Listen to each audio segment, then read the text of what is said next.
I've been hiking the White Mountains since I was 14 years old. That's nearly 30 years of trails under my boots. 30 years of learning every ridge and ravine from Franconia Notch to Crawford Notch to the wild heart of the Pemigewasset Wilderness. My father started taking me up there when I was barely old enough to carry my own pack, and something about those mountains got into my blood in a way I've never been able to explain. The granite peaks, the alpine zones where the trees give way to bare rock and lichen, the silence that settles over everything once you get far enough from the roads, it became part of who I am.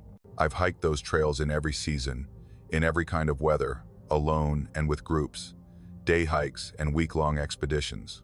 I thought I knew those mountains as well as anyone alive. I was wrong. Last October, I took a week off work to do a solo overnight in the Pemi Wilderness. Nothing ambitious, just a loop through some country I'd hiked a dozen times before. I'd planned to take the Boncliff Trail up from Lincoln Woods, camp near Guyot's shelter, then loop back through the Twins and down Franconia Ridge. Standard route, well marked, the kind of hike I could do half asleep. The weather forecast was clear, temperatures in the low 40s overnight. Perfect conditions. The first day went exactly as planned. I made good time on the approach, reached the junction with the Boncliff Trail by early afternoon, and started the long climb toward Guyot. The leaves had mostly fallen by then, leaving the forest open and skeletal, that particular late autumn stillness settling over everything. I love that time of year in the mountains. The summer crowds are gone, the bugs are dead, and you can walk for hours without seeing another soul. Just you and the trees and the granite bones of the earth pushing up through the thin soil. I was maybe 2 miles up the Boncliff Trail when I noticed the side path. At first, I thought it was a game trail deer and moose cut paths through these woods all the time. Worn tracks that can look almost intentional if you're not paying attention. But when I stopped to look closer, I realized it was too wide, too deliberately cleared. The undergrowth had been cut back on both sides, and when I pushed through the first few yards, I found blaze marks on the trees. Old ones, faded to barely visible scars in the bark, but unmistakable once you knew what you were looking at. Someone had marked this trail, had maintained it, had intended for it to be followed. I stood there for a long moment, trying to reconcile what I was seeing with everything I knew about these mountains. I'd hiked this section of the Boncliff Trail at least 15 times over the years. I'd never noticed this junction before, never seen any indication that another trail branched off here. I pulled out my phone and checked the map, no signal, obviously, but I downloaded the offline topo before leaving. The trail wasn't there, just unbroken contour lines, showing the slope falling away to the north, no indication of any maintained path. The rational part of my brain said to ignore it. Stay on the marked trail, stick to the plan, don't go wandering off into unknown territory when you're solo and a day's hike from the nearest road. That's basic backcountry safety, the kind of advice I'd given to younger hikers 100 times. But another part of me, the part that had fallen in love with these mountains precisely because they still held surprises, still had corners that hadn't been trampled flat by Instagram hikers and weekend warriors, that part was curious. 30 years in the White Mountains, and I'd never found an unmapped trail. The Forest Service was meticulous about documenting every path, every route, every bootleg shortcut that hikers wore into the forest floor. For a maintained trail to exist without any official record meant something unusual, something worth investigating. I told myself I'd just follow it for a few minutes, see where it led, maybe take some photos to share with the local hiking forums when I got back. If it turned into nothing, I'd backtrack and continue my planned route. No harm in a short detour. The trail descended gradually into a shallow ravine, following a seasonal stream that was dry this late in the year. The blaze marks continued, appearing every 50 yards or so, guiding me deeper into country I'd never explored. The forest grew thicker here, hemlocks crowding close on both sides, blocking out the afternoon sun. The temperature dropped noticeably. I zipped up my jacket and kept walking. I found the first campsite maybe a quarter-mile in. It was a small clearing beside the stream bed, the kind of flat spot that hikers naturally gravitate toward when looking for a place to pitch a tent. At first glance, it looked like any other backcountry campsite fire ring made of stones, flat area for a tent, convenient tree nearby for hanging a bear bag. But when I stepped closer, I saw the details that made my stomach clench. Tent stakes were still driven into the ground, rusted through but still anchored in the dirt. A backpack leaned against the base of a large hemlock, its canvas faded and rotted but somehow still holding together. I walked over to it slowly, that hiking instinct telling me I shouldn't touch anything, that I should report this to the Forest Service and let them handle whatever I'd stumbled into. But I couldn't help myself. I knelt down and carefully opened the main compartment. Inside were supplies from another era, freeze-dried food packets with designs I remembered from my childhood, bold orange and brown graphics, brand names that had changed or disappeared decades ago, a metal canteen with a screw-top lid, a compass in a leather case, its glass face clouded but intact, a folding knife with a wooden handle, everything a hiker would need for a backcountry trip, preserved by the dry mountain air but clearly ancient. No body, no bones, no sign of what had happened to whoever left this camp behind. I sat back on my heels and tried to think. Abandoned gear wasn't unheard of in the backcountry. People got hurt, got lost, sometimes left equipment behind when they had to bail out quickly. But this was different. This looked like someone had set up camp, arranged their belongings, and then simply ceased to exist. No indication of a hasty departure, no scattered gear, suggesting an animal encounter or a panicked retreat. Just supplies, waiting for an owner who never came back. I photographed everything, careful not to disturb the scene more than I already had. Then I noticed that the trail continued past the campsite, angling further down the ravine. The blaze marks were still there, still guiding, still promising something ahead. I should have turned back. Every instinct I'd developed over 3 decades of hiking was screaming at me to get out of there, to retrace my steps to the Boncliff Trail and forget I'd ever found this place. But I kept walking. I told myself I just wanted to see where the trail went, just wanted to understand what I'd found. Looking back now, I think the trail wanted me to keep walking. I think that was the whole point. 50 yards past the first campsite, I found another. Same setup. Tent stakes rusted into the ground, pack leaning against a tree, supplies scattered around a stone fire ring. Same vintage 1,970 seconds, maybe early 1,980 seconds. Same absence of human remains. Same unsettling feeling that whoever had camped here had simply vanished between one breath and the next. I kept walking. The trail kept ascending. The third campsite was in a small hollow where the ravine widened. Fourth was beside a moss-covered boulder the size of a car. Fifth was under a stand of white pines that had somehow survived the logging that cleared most of these forests a century ago. Each one frozen in time, each one abandoned with gear intact, each one marking a point along a trail that shouldn't exist. By the sixth campsite, my hands were shaking. Not from cold, though the temperature had continued to drop as the afternoon wore on, but from something deeper, something primal that recognized I was walking through a place where the normal rules didn't apply. 6 campsites, 6 hikers who had come this way and never left, 6 sets of supplies waiting for owners who had been waiting for 40 years or more. I should have stopped, should have turned around, should have run, should have done anything except what I actually did, which was to keep following that trail to its end. The 7th campsite was different from the others. Larger, more established, with a fire ring that had been rebuilt and expanded over multiple visits. The pack here was in better condition than the others, its canvas still relatively intact, its contents more carefully organized. And beside the pack, wrapped in a waterproof bag that had kept it mostly dry through decades of New Hampshire weather, was a journal. My hands shook as I opened it. The pages were stiff with age, the ink faded but still legible. I started reading from the beginning. The journal belonged to someone named David Marsh, a graduate student in ecology from Boston who had come to the White Mountains in September of 1978 to conduct field research. His early entries were mundane weather observations, notes on wildlife sightings, complaints about the weight of his pack. He wrote about finding an unmapped trail that branched off from the Boncliff, about following it out of curiosity, about discovering an abandoned campsite that looked decades old. Then another campsite, then another, then another. His handwriting changed as the entries progressed, became more cramped, more urgent, the careful scientific observations giving way to something rawer and more desperate. He wrote about feeling watched in the night, about hearing footsteps that circled his tent but left no tracks, about waking to find his supplies rearranged, items moved to places he hadn't put them, about the growing certainty that he wasn't alone on this trail, that he was following in footsteps that stretched back years, decades, maybe longer. The final entry was dated the 23rd of September 1978. Found another empty camp today. That makes 6. Beginning to think I'm walking in someone else's footsteps. The trail keeps going. I can see it continuing down the ravine, another quarter mile at least. Something is at the end of it.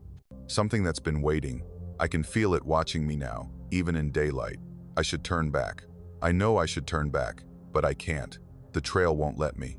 I think that's what happened to the others. They found this path, followed it down, and couldn't stop walking until the entry ended there, mid-sentence, mid-thought. The remaining pages were blank. I looked up from the journal. The trail continued past David Marsh's campsite, descending further into the ravine, disappearing into shadows that seemed deeper than the afternoon light should have allowed. The blaze marks were there, still guiding, still promising something ahead. And for one terrible moment, I felt the pull of it, that compulsion David had written about, that need to keep walking, to see what waited at the end. I dropped the journal and ran. I don't remember the hike back. Don't remember climbing out of the ravine. Don't remember finding the junction with the Bond Cliff Trail. Don't remember the miles I covered getting back to the Lincoln Woods trailhead. It was full dark by the time I reached my car, and I sat there for an hour with the doors locked and the engine running, trying to convince myself that what I'd seen was real, that I hadn't hallucinated the whole thing during some kind of altitude-induced psychosis. I reported it to the Forest Service the next day. Described the location, the campsites, the journal. They were polite, professional, said they'd send someone to investigate. 2 weeks later, I got a call from a ranger I'd worked with on previous trail maintenance projects. He sounded uncomfortable, choosing his words carefully. They'd searched the area I described, found the junction with the Bond Cliff Trail, found the initial descent into the ravine. No trail, no campsites, no abandoned gear, no journal, just unbroken forest, the same as it had been for decades, the same as it was on every map. I went back myself that spring, determined to prove I hadn't imagined it, hiked the same section of the Bond Cliff Trail, checked every possible junction, searched for any trace of the path I'd followed. Nothing. The ravine was there, but there was no trail leading down into it. No blaze marks, no sign that anyone had ever walked that way before. I've been back a dozen times since then. Different seasons, different conditions, different approaches. I've never found it again. But here's the thing that keeps me awake at night. The thing I haven't told the Forest Service or the hiking forums or anyone else except you right now. When I was reading David Marsh's journal, when I was standing in that 7th campsite, feeling the pull of the trail trying to drag me deeper, I counted the blaze marks I'd passed on the way in. There were 7, one for each campsite, 7 blazes, 7 abandoned camps, 7 hikers who had walked that trail before me. David Marsh wrote about finding 6 empty campsites before his. That meant he was the 7th. That meant his camp, the one with the journal, should have been the last. But the trail continued past his campsite. The blazes continued. The path kept descending toward whatever waited at the bottom of that ravine. If David was the 7th, then who made the 8th blaze? Who came after him, found his abandoned camp, and kept walking? And if there are 8 camps now, David's camp plus 1 more, I didn't reach then, who will find the trail next? Who will follow the blazes down into the ravine, counting the abandoned camps, reading the journals, feeling the pull that won't let them turn back? I pray it isn't me. I pray I never find that trail again, never feel that terrible compulsion to keep walking. But sometimes, when I'm hiking in the Pemi wilderness and the light starts to fade and the forest goes quiet, I find myself scanning the trees for faded blazes, searching for a junction that shouldn't exist. Part of me wants to find it again. Part of me wants to see what's at the end. That's the worst part. After everything I saw, everything I know, part of me still wants to walk that trail to its end. And I'm beginning to think that's exactly what it wants me to do. My family has owned a hunting cabin in northern New Hampshire for 4 generations. My great-grandfather built it in 1923, back when this part of the state was still true wilderness, before the logging roads pushed through and the summer people started building their lakefront cottages. He chose the location carefully, a small clearing on the south-facing slope of an unnamed ridge, far enough from any road that you had to hike 2 miles just to reach it. The cabin was his retreat, his sanctuary, a place where he could escape the noise of the world and remember what it felt like to be alone with the forest. It passed to my grandfather when my great-grandfather died.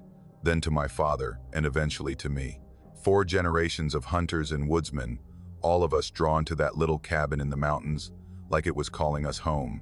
I spent summers there as a child, learned to shoot and track and read the forest under my father's patient instruction. Some of my best memories come from that place: dawn hunts with frost on the ground, evenings by the wood stove listening to my grandfather's stories, the particular silence that settles over the mountains when the snow falls thick and heavy. My grandfather told me many things about those woods. He taught me which berries were safe to eat and which would make you sick. He showed me how to find north without a compass, how to build a fire in wet conditions, how to dress a deer in the field. Practical knowledge, the kind that keeps you alive in wild country. But he also told me things that weren't practical at all. Things that sounded like superstition, like old wives' tales, like the kind of stories people made up to frighten children. He told me never to enter Birch Hollow after dark. Birch Hollow was a small valley that ran behind the property, maybe half a mile back from the cabin. A seasonal stream had carved it out over thousands of years, leaving steep walls and a flat bottom thick with white birches. In daylight, it was beautiful, all those pale trunks rising up like pillars, the papery bark glowing in the slanted light, leaves turning gold in autumn and whispering in the summer breeze. I'd walk through it dozens of times during the day, following deer trails, looking for sign, enjoying the way the forest changed as you dropped into the hollow. But I'd never gone there after sunset, not once in all my years visiting the cabin. My grandfather's warning had lodged somewhere deep in my memory, one of those childhood instructions that you follow without questioning, that becomes habit before you're old enough to ask why. Something lives in those birches, he told me once, when I was maybe 10 years old. Something old. The trees know it's there. That's why they grow the way they do, all pressed together, trying to keep it contained. You go in there during the day, you're fine. But after dark, when the light goes, that's when it wakes up. That's when it moves. I'd asked him what it was, what lived in the hollow.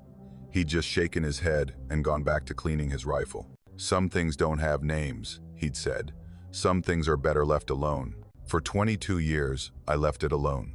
Even after my grandfather passed, even after my father stopped making the trip north, and the cabin became mine alone to use, I honored that old warning. I told myself it was respect for tradition, respect for the man who taught me everything I knew about these woods. But if I'm honest, there was something else too.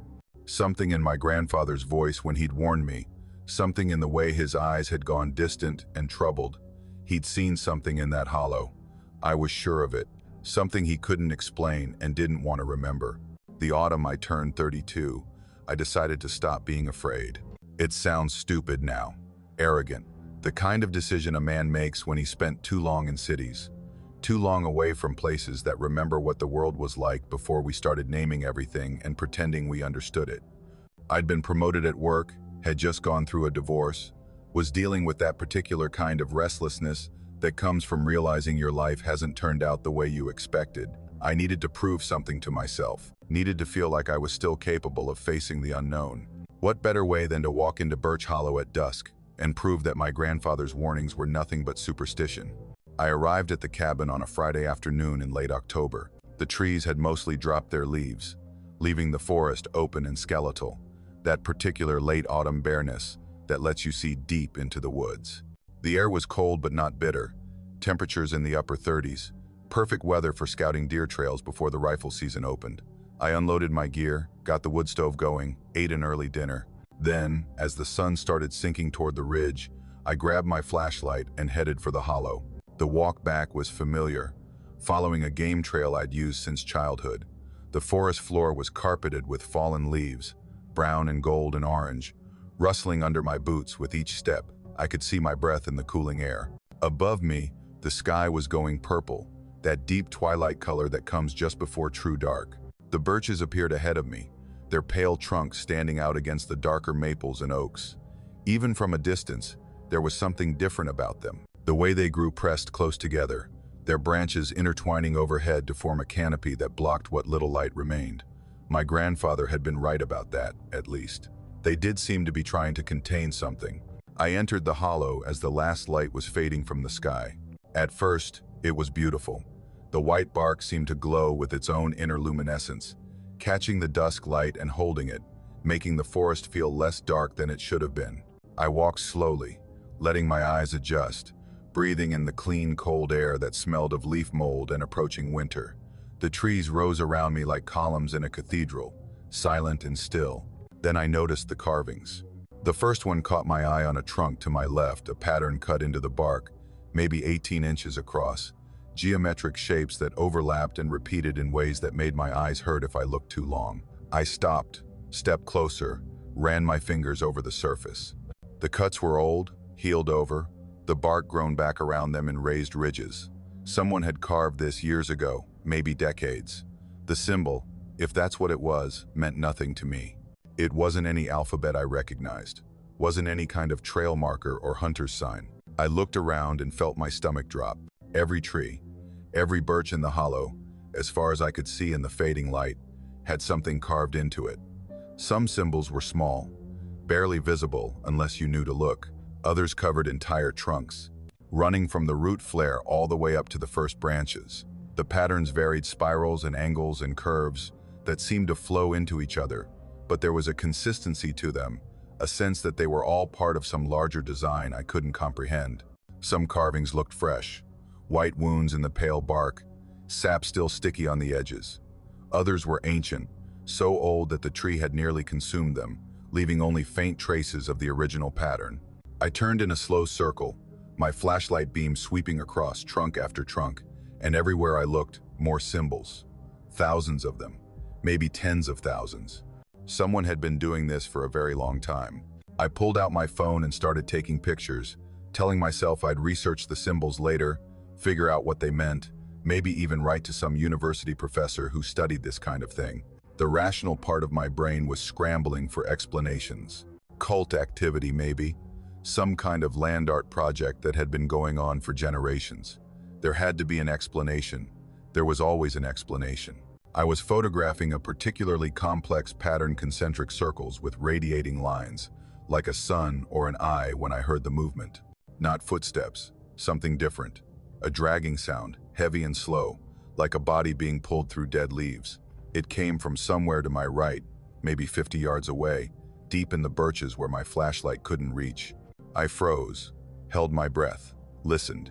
The dragging continued, circling around my position, not approaching, not retreating, just moving in a wide arc that kept it just beyond the edge of visibility. I swung my flashlight toward the sound, but the beam only showed more pale trunks, more carved symbols, more forest floor covered in leaves.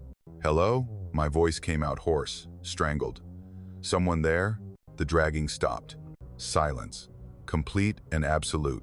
The kind of silence that feels wrong because the forest is never truly quiet. There should have been wind in the branches, small animals moving through the undergrowth, the distant call of an owl beginning its night's hunt. But there was nothing, just the absence of sound, pressing against my eardrums like a physical weight. 10 seconds passed, maybe 15. Then the trees began to creak. It started with one, a birch maybe 20 feet away, its trunk flexing and groaning like something was pushing against it from the inside. Then another, then another. The sound spread through the hollow, tree after tree, adding its voice to the chorus, until the entire forest was groaning around me, like a living thing in pain. But there was no wind. The air was perfectly still. Nothing was touching those trees except whatever force was making them bend and sway and cry out in that terrible, organic voice. I ran. I don't remember making the decision. My body simply took over, flooding with adrenaline, legs pumping before my conscious mind had time to process what was happening. I crashed through the hollow, branches whipping at my face, feet slipping on leaves, flashlight beams swinging wildly and showing me nothing but pale trunks, stretching endlessly in every direction. Behind me, I heard bark splitting, a wet, tearing sound, like something forcing its way out of a wound. More than one, multiple points of origin, scattered throughout the hollow, all of them seeming to converge on my position. I didn't look back, couldn't look back, just ran, lungs burning, heart slamming against my ribs, until I burst out of the birches and onto the game trail, and didn't stop until I'd reached the cabin. I slammed the door behind me and threw the bolt and stood there in the darkness, gasping for air, listening to the blood roar in my ears. Nothing followed. No sound of pursuit, no scratching at the door, no indication that anything had chased me out of the hollow. Just silence, and the slow return of normal forest sounds, wind in the trees, a barred owl calling somewhere on the ridge, the creak of the cabin settling on its foundation. I didn't sleep that night. Couldn't. I sat in my grandfather's old chair with my rifle across my knees, watching the door, listening for any sound that didn't belong. The wood stove burned down to coals, and I didn't add more fuel. The cabin grew cold, and I didn't move to warm it. I just sat there, waiting, until the gray light of dawn finally crept through the windows. I must have dozed off at some point, because I woke to full daylight with my neck stiff and my rifle still clutched in my hands.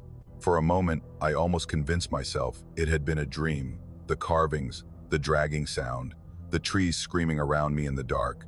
Almost. Then I saw the door frame. A symbol had been carved into the wood, maybe 6 inches across. Fresh cuts, white against the weathered gray of the old timber. The pattern was familiar. I'd seen variations of it on the birches in the hollow, concentric curves that seemed to spiral into themselves, drawing the eye toward a center that wasn't quite there. Something had come to the cabin in the night, had stood on the porch while I sat inside with my rifle, had marked the door like a warning, or a promise, or a claim. I packed my gear in under 10 minutes, left food in the cupboards, left firewood stacked by the stove, left everything that wasn't essential for the hike out. I didn't stop to examine the symbol more closely, didn't try to photograph it or measure it or make sense of what I was seeing. I just locked the door behind me, a futile gesture, but habit is stronger than logic, and walked away from my family's cabin as fast as my legs would carry me. That was 3 years ago. I haven't been back. The cabin still belongs to me, legally speaking. I pay the property taxes, keep up the insurance, file the paperwork that proves ownership, but I haven't set foot on that land since the morning I left. Haven't walked those trails, haven't sat on that porch, haven't fallen asleep to the sound of wind in the pines the way I did for 30 years of my life. I tell myself it's because I'm busy. Work, obligations, the 1,000 small demands that fill up a life. But the truth is simpler and harder to admit. I'm afraid of what I might find if I go back. My grandfather warned me about Birch Hollow for a reason. He'd seen something there, experienced something that had convinced him to stay away after dark. Whatever lives in those birches, whatever ancient thing makes its home among the carved trunks and the groaning wood, it's been there longer than my family, longer than the cabin, maybe longer than memory itself. And now it knows about me.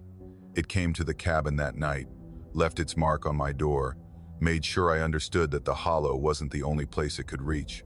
Sometimes, late at night in my apartment in the city, I dream about those trees, dream about walking through them in the dark, flashlight beam catching symbol after symbol carved into the pale bark. In the dreams, I always go deeper instead of running, always follow the hollow to its end, to whatever waits at the center of that spiral. I wake up before I get there. Every time, I wake up just as the trees start to creak, just as the bark begins to split, just as I'm about to see what's been watching me from inside the wood. But I'm afraid that one day I won't wake up in time. One day, the dream will continue, and I'll finally see what my grandfather saw, what drove him to warn his children and grandchildren to stay away from Birch Hollow after dark. And I'm even more afraid that when I see it, I'll understand what those symbols mean. That I'll finally know why the trees are covered in carvings, and who put them there, and what happens to the people who learn too much about the thing that lives in the birches. I don't want to know. Some knowledge is too heavy to carry. But the symbol on my door frame, the one I left behind, the one that's probably still there, cut into the old wood, waiting sometimes, I think I can feel it in my mind. A shape that doesn't belong there, taking up space, slowly becoming clearer the more I try not to think about it. And sometimes I wonder if that's how it starts, if that's what the carvings are for.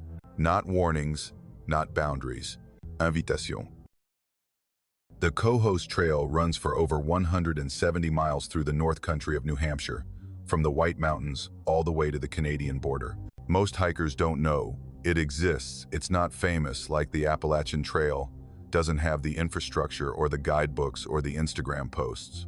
It's just a thin line of blazes and boot-worn earth cutting through some of the most remote wilderness in the eastern United States. Cell service doesn't reach most of the route. Towns are few and far between. You can walk for days without seeing another human being. That's exactly why I chose it. Last September, I took 2 weeks off work to hike the northern section solo. I'd been going through a difficult time, nothing dramatic, just the accumulated weight of too many years spent in an office, too many hours staring at screens, too many nights lying awake, wondering if this was really what I wanted from my life. I needed silence, needed to feel small against something larger than my own problems. The North Country seemed like the right place to find that.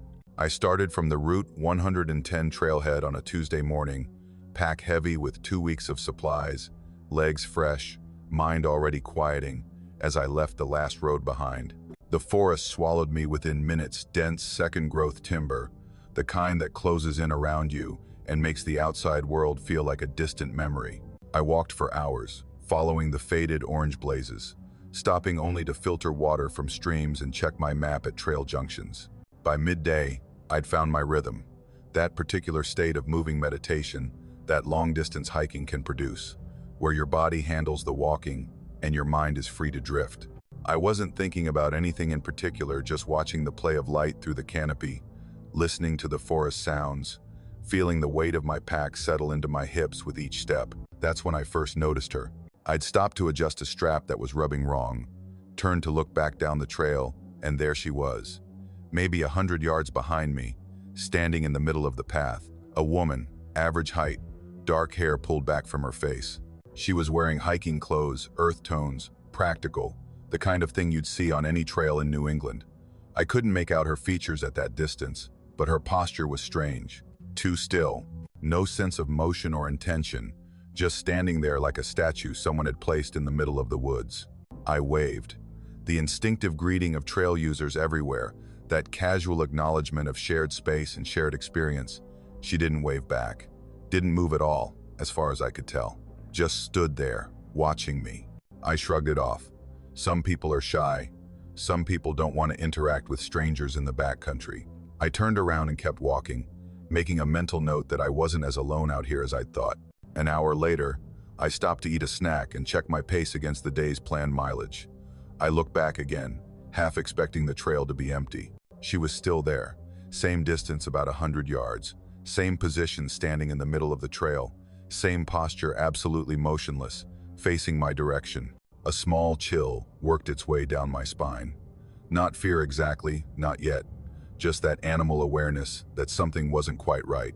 I'd been walking for an hour at a steady pace. She should have either caught up with me or fallen behind, depending on her own speed. But she'd maintained that exact distance, that exact separation, as if she was matching her steps to mine. I called out, "Hey, you okay back there?" My voice echoed through the trees and died. She didn't respond, didn't move, just stood there, a dark shape against the green-brown corridor of the trail. I waited for maybe 30 seconds, watching, hoping for some indication that she was just a normal hiker with unusual habits. Nothing. She could have been carved from wood for all the movement she showed. I turned and kept walking, faster now, telling myself I was just eager to make camp, that the pace had nothing to do with the woman maintaining her vigil behind me. The pattern continued throughout the afternoon. Every time I stopped, she stopped. Every time I looked back, she was there, same distance, same posture, same unsettling stillness. When I sped up, she must have sped up too, because the gap never changed. When I slowed down, so did she. It was like being followed by my own shadow, except shadows don't stand motionless in the middle of trails and watch you with attention you can feel even across 100 yards of distance. I tried waving again, tried calling out multiple times, varying my approach, friendly greetings, direct questions, even a shouted demand to know what she wanted. No response, no acknowledgement that she heard me at all, just that silent, patient pursuit. By late afternoon, fear had settled into my chest like a cold stone. I've been hiking alone for years, been in plenty of remote wilderness, encountered plenty of strange situations. But this was different. There was something deeply wrong about the woman behind me, something that went beyond unusual behavior into territory I couldn't explain. I started looking for a place to make camp, but not on the trail. The thought of sleeping in plain sight, knowing she was out there, knowing she could approach in the night, I couldn't do it. I needed concealment, needed to disappear. I found what I was looking for about an hour before sunset. A thick stand of spruce growing on a small ridge, maybe 50 yards off the trail, dense enough that you couldn't see into it from more than a few feet away. I waited until a bend in the trail put me temporarily out of her line of sight, then ducked off the path as quietly as I could, moving fast through the undergrowth until the spruces closed around me. I didn't set up my tent at first, just crouched in the deepest part of the thicket, barely breathing, listening for any sign of pursuit. Minutes passed. 10, 15, 20. No sound of footsteps, no crack of branches, no indication that she'd followed me off the trail. Slowly, carefully, I set up a minimal camp. No fire the smoke would give away my position. No cooking the smell would carry.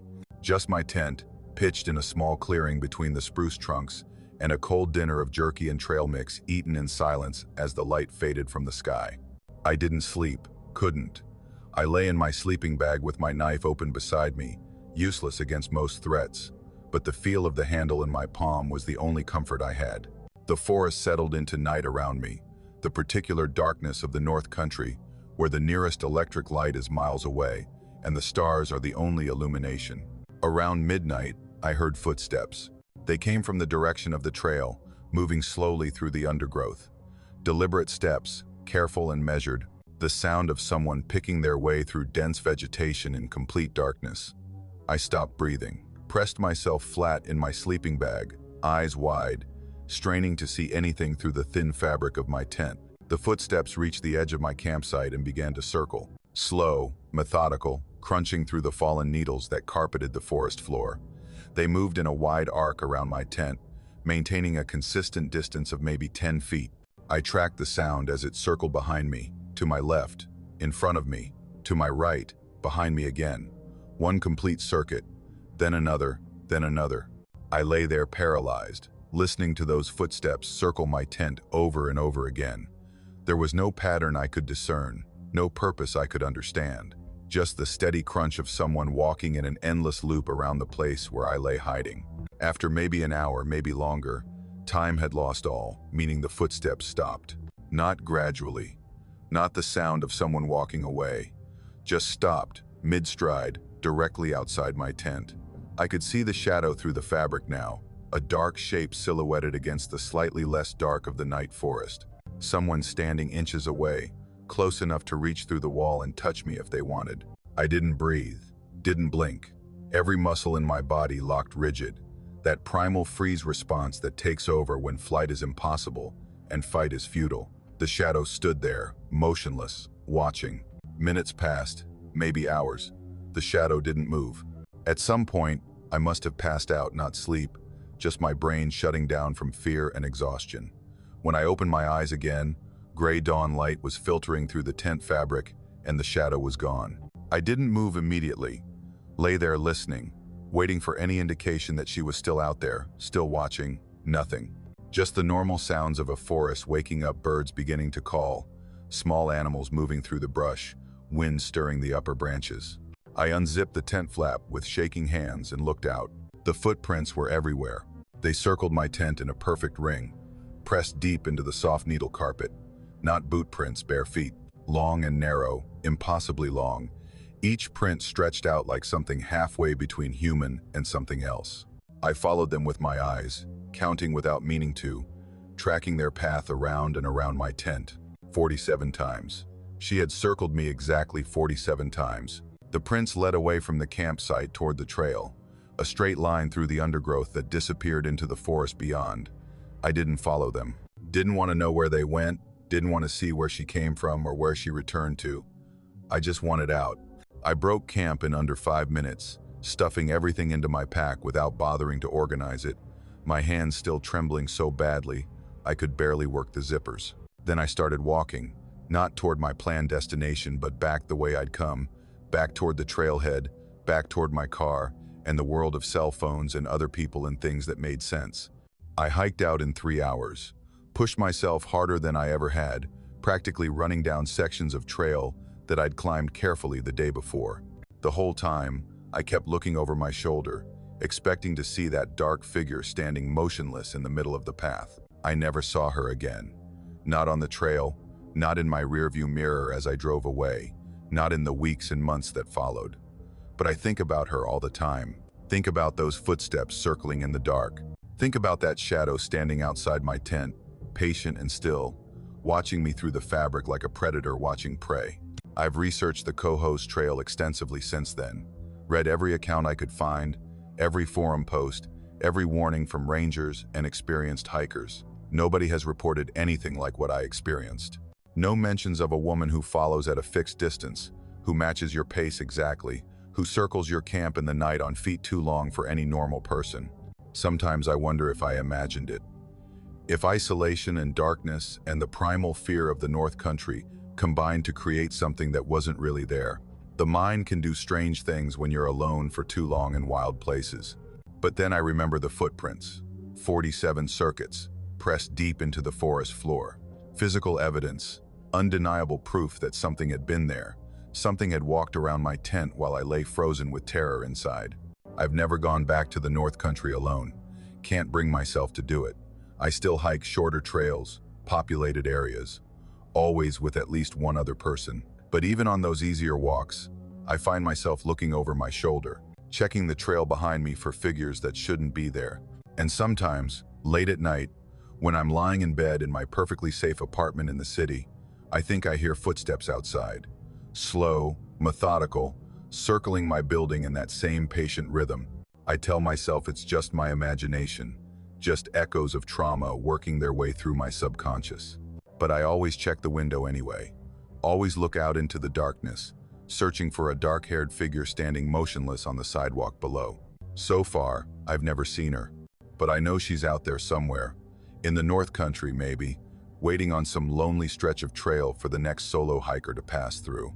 Or maybe somewhere else, somewhere closer, following someone who hasn't noticed yet that the gap between them never changes, that no matter how fast they walk, she's always exactly 100 yards behind.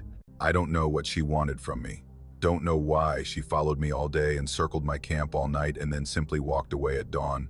Maybe I'll never know, but I'll never stop wondering. Never stop imagining those bare feet pressed into the forest floor, those impossible proportions, that patient circling that went on for hours while I lay inside my tent, pretending I didn't exist. 47 times. I counted the prints myself. 47 exactly. And sometimes I wonder if there's a meaning in that number, if it was a countdown, or a ritual, or a message in a language I don't understand. Sometimes I wonder what would have happened if she'd circled 48 times. What would have been different if she'd taken just one more step? The ice storm of 2008 was the worst natural disaster to hit New Hampshire in living memory. Most people outside New England have forgotten about it, but those of us who lived through it never will.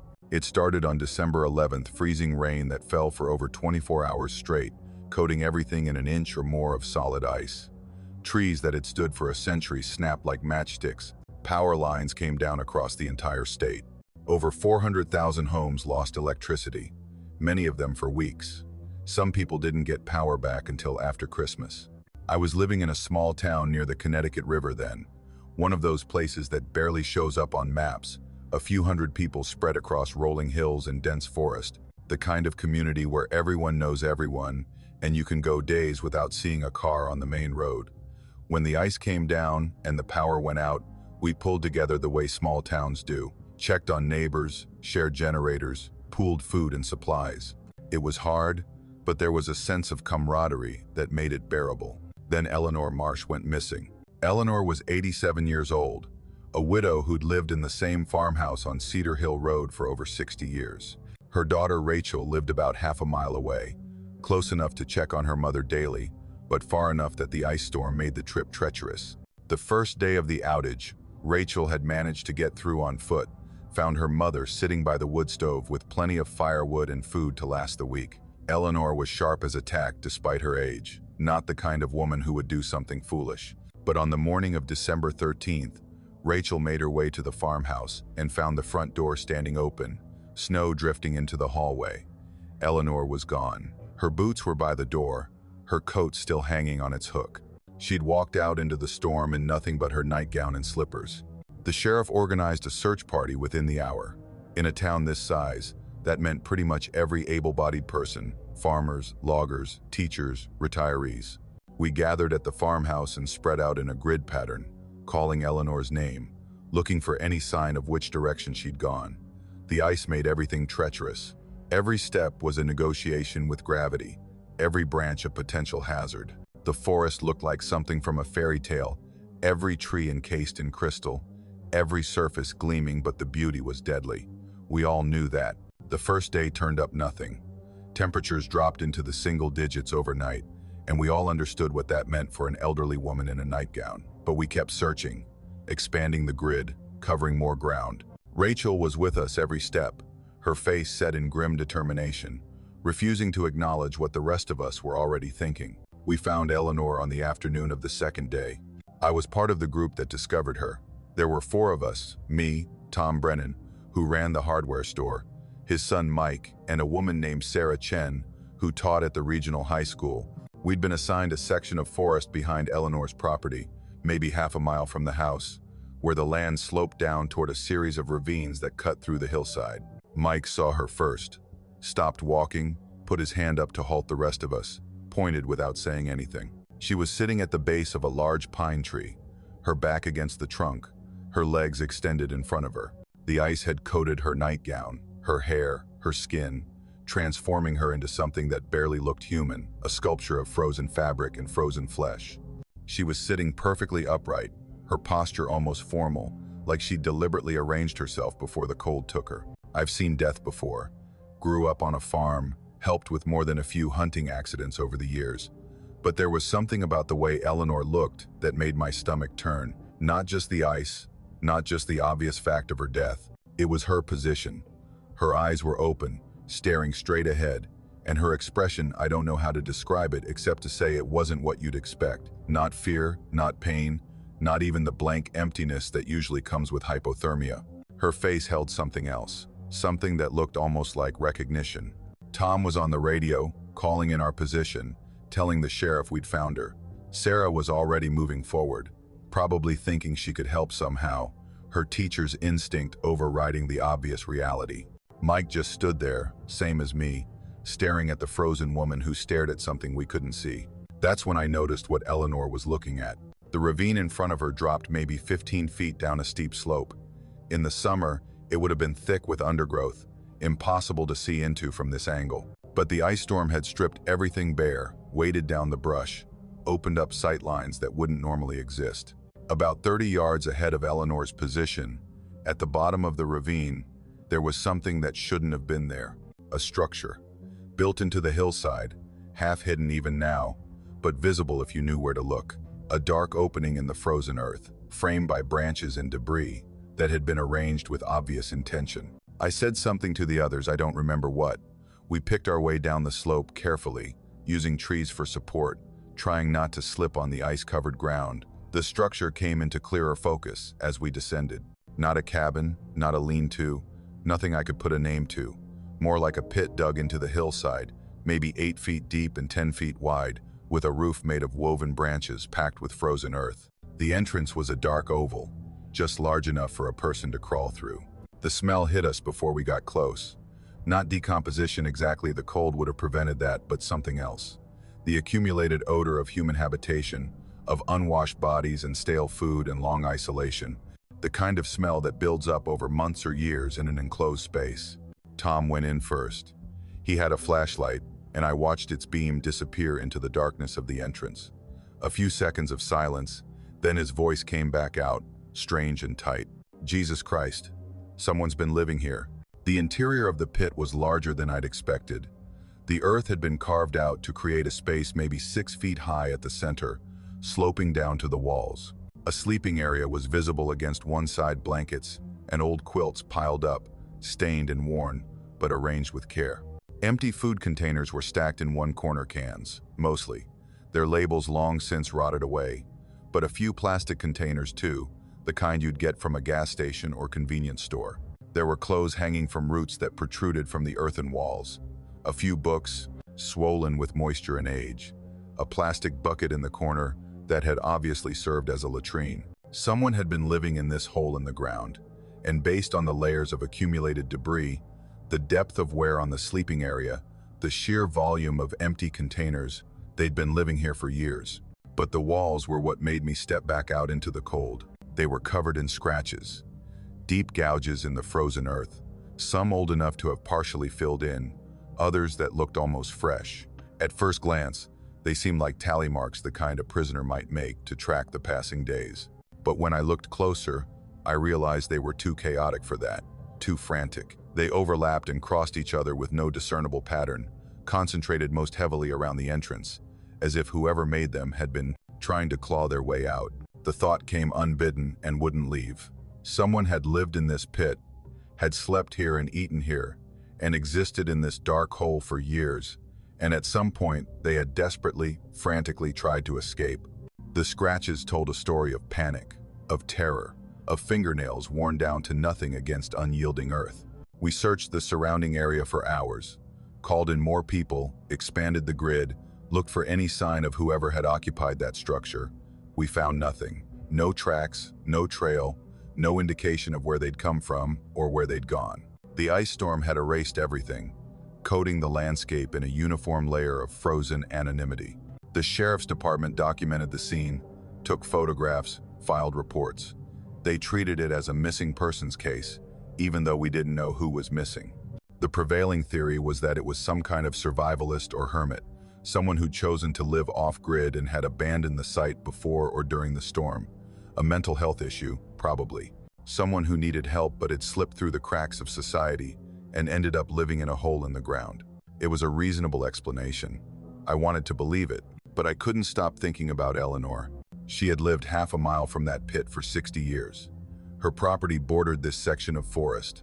She'd walked these woods her entire adult life, gathering firewood, picking berries, watching deer move through the trees at dusk. If anyone would have known about a structure like that, it would have been her.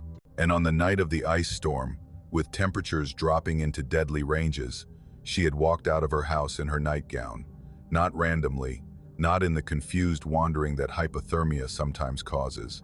She had walked directly to this spot, sat down facing that pit, and frozen to death staring at it. Her eyes were open. I keep coming back to that. She died with her eyes open, looking at the entrance to that structure, and the expression on her face wasn't fear. It was recognition. I talked to Rachel after the funeral, after the search was called off, and the pit was sealed by the county as a potential hazard. I asked her if her mother had ever mentioned anything about someone living in the woods, about strange sounds, or signs of habitation, or anything that might explain what we'd found. Rachel was quiet for a long time. Then she told me something that has haunted me ever since. When Eleanor was a young woman, newly married and just moved into the farmhouse, her sister had gone missing.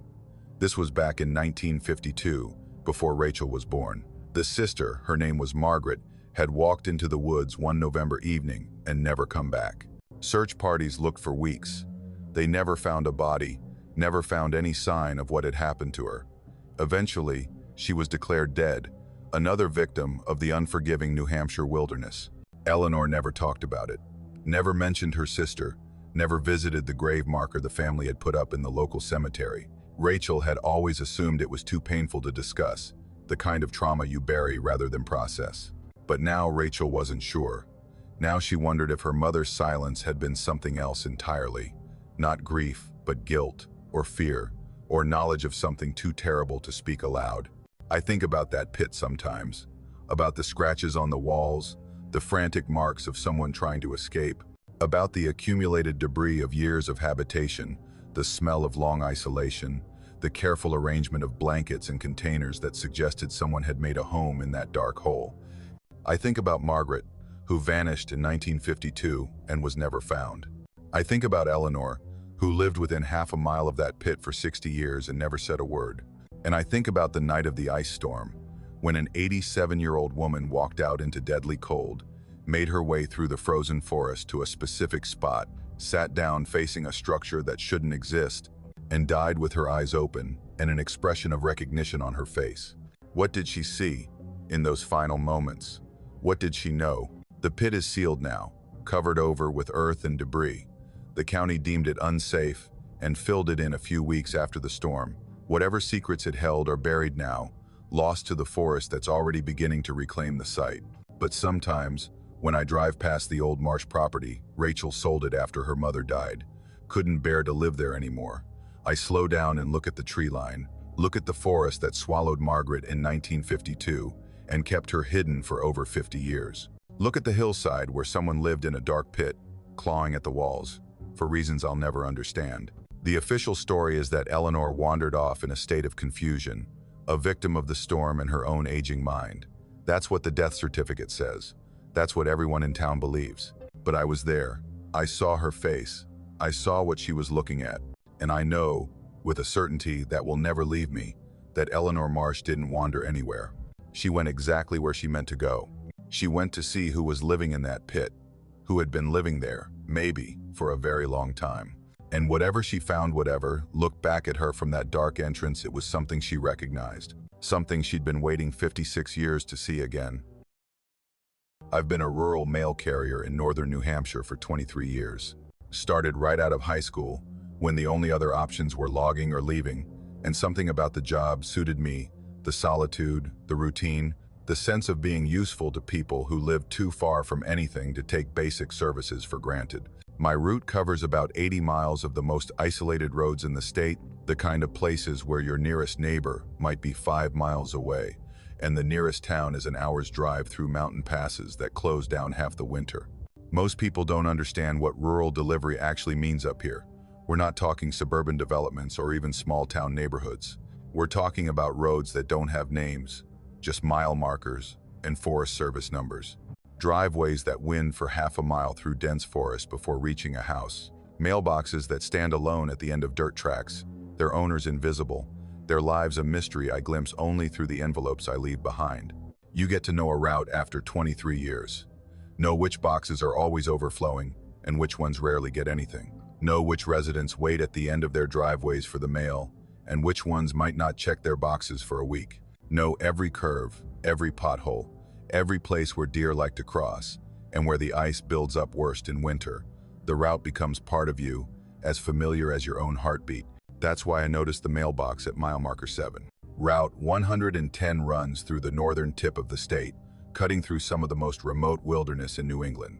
Mile marker 7 is a stretch I've driven thousands of times, dense forest on both sides, a few logging roads branching off into darkness, no houses, no residents, no reason for anyone to be there. The logging companies pulled out of that area back in the 80s, and the roads they left behind have been slowly returning to forest ever since. I'd never seen anything at mile marker 7 except trees. But last November, on a gray morning with the first real cold of the season biting through my jacket, I saw a mailbox. It was on the right side of the road, exactly where a logging road branched off into the trees. A weathered wood post, maybe 4 feet tall, with a rusty metal mailbox mounted on top.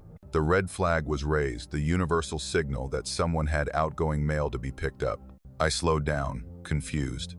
I'd driven this route the day before that, every day for over 2 decades.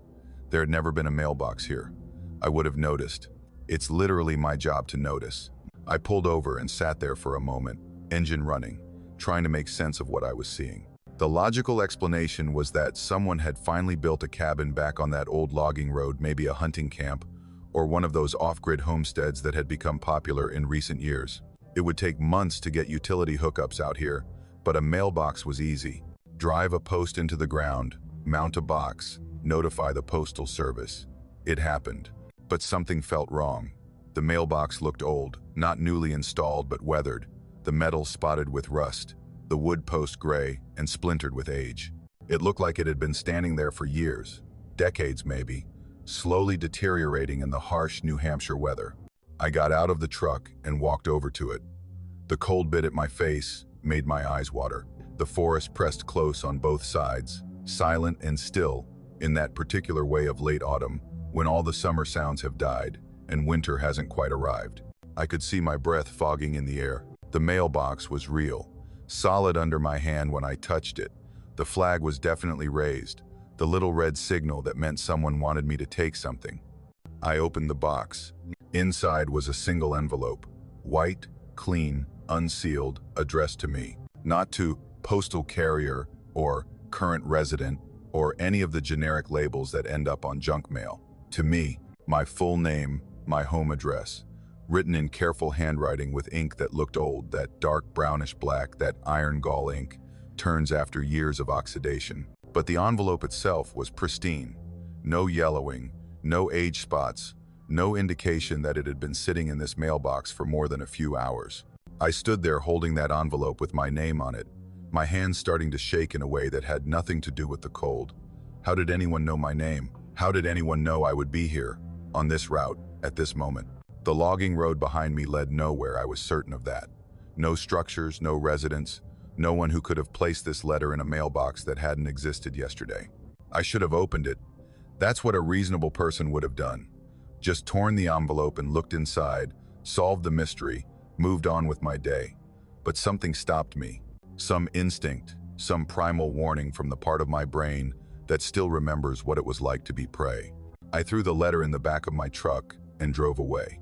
The rest of my route passed in a blur. I delivered mail on autopilot, my mind stuck on that mailbox, that envelope, that handwriting that looked a century old on paper that looked brand new. By the time I finished and headed home, I'd almost convinced myself I'd imagined the whole thing. Stress, maybe. Lack of sleep, my wife had been sick that week, and I'd been up with her most nights. When I got home, I went to the truck to get the letter.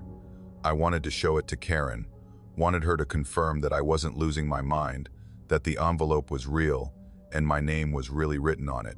The letter was gone. I searched the entire truck. The cab, the back, under the seats, between the stacks of undelivered mail that had accumulated during the day. Nothing. The envelope had vanished as completely as if it had never existed. I drove back to mile marker 7 the next morning before my route started, dawn light barely touching the tops of the trees. I needed to see the mailbox again, needed proof that something real had happened. There was nothing there, no mailbox, no post, no sign that anything had ever stood at the edge of that logging road. Just trees and gravel, and the same empty stretch I'd driven past every day for 23 years. I told myself it was over, some kind of stress-induced hallucination, a warning sign that I needed to take better care of myself. I didn't tell Karen, didn't tell anyone, just went back to my route and tried to forget about mailboxes that appeared and disappeared, and letters addressed to me in handwriting from another century. Then the deaths started. A week after I saw the mailbox, I delivered a letter to Martha Holloway. Martha was 84, lived alone in a farmhouse about 15 miles from town, one of those tough old New Hampshire women who'd been taking care of herself since before I was born. The letter was addressed to her in that same handwriting, dark brownish ink, careful script, no return address. I noticed it because it looked so different from the usual bills and catalogs that filled her box. Martha died 3 days later. Heart attack, the coroner said, natural causes. She was 84. These things happened. The day after Martha's funeral, I delivered a similar letter to Robert Chen.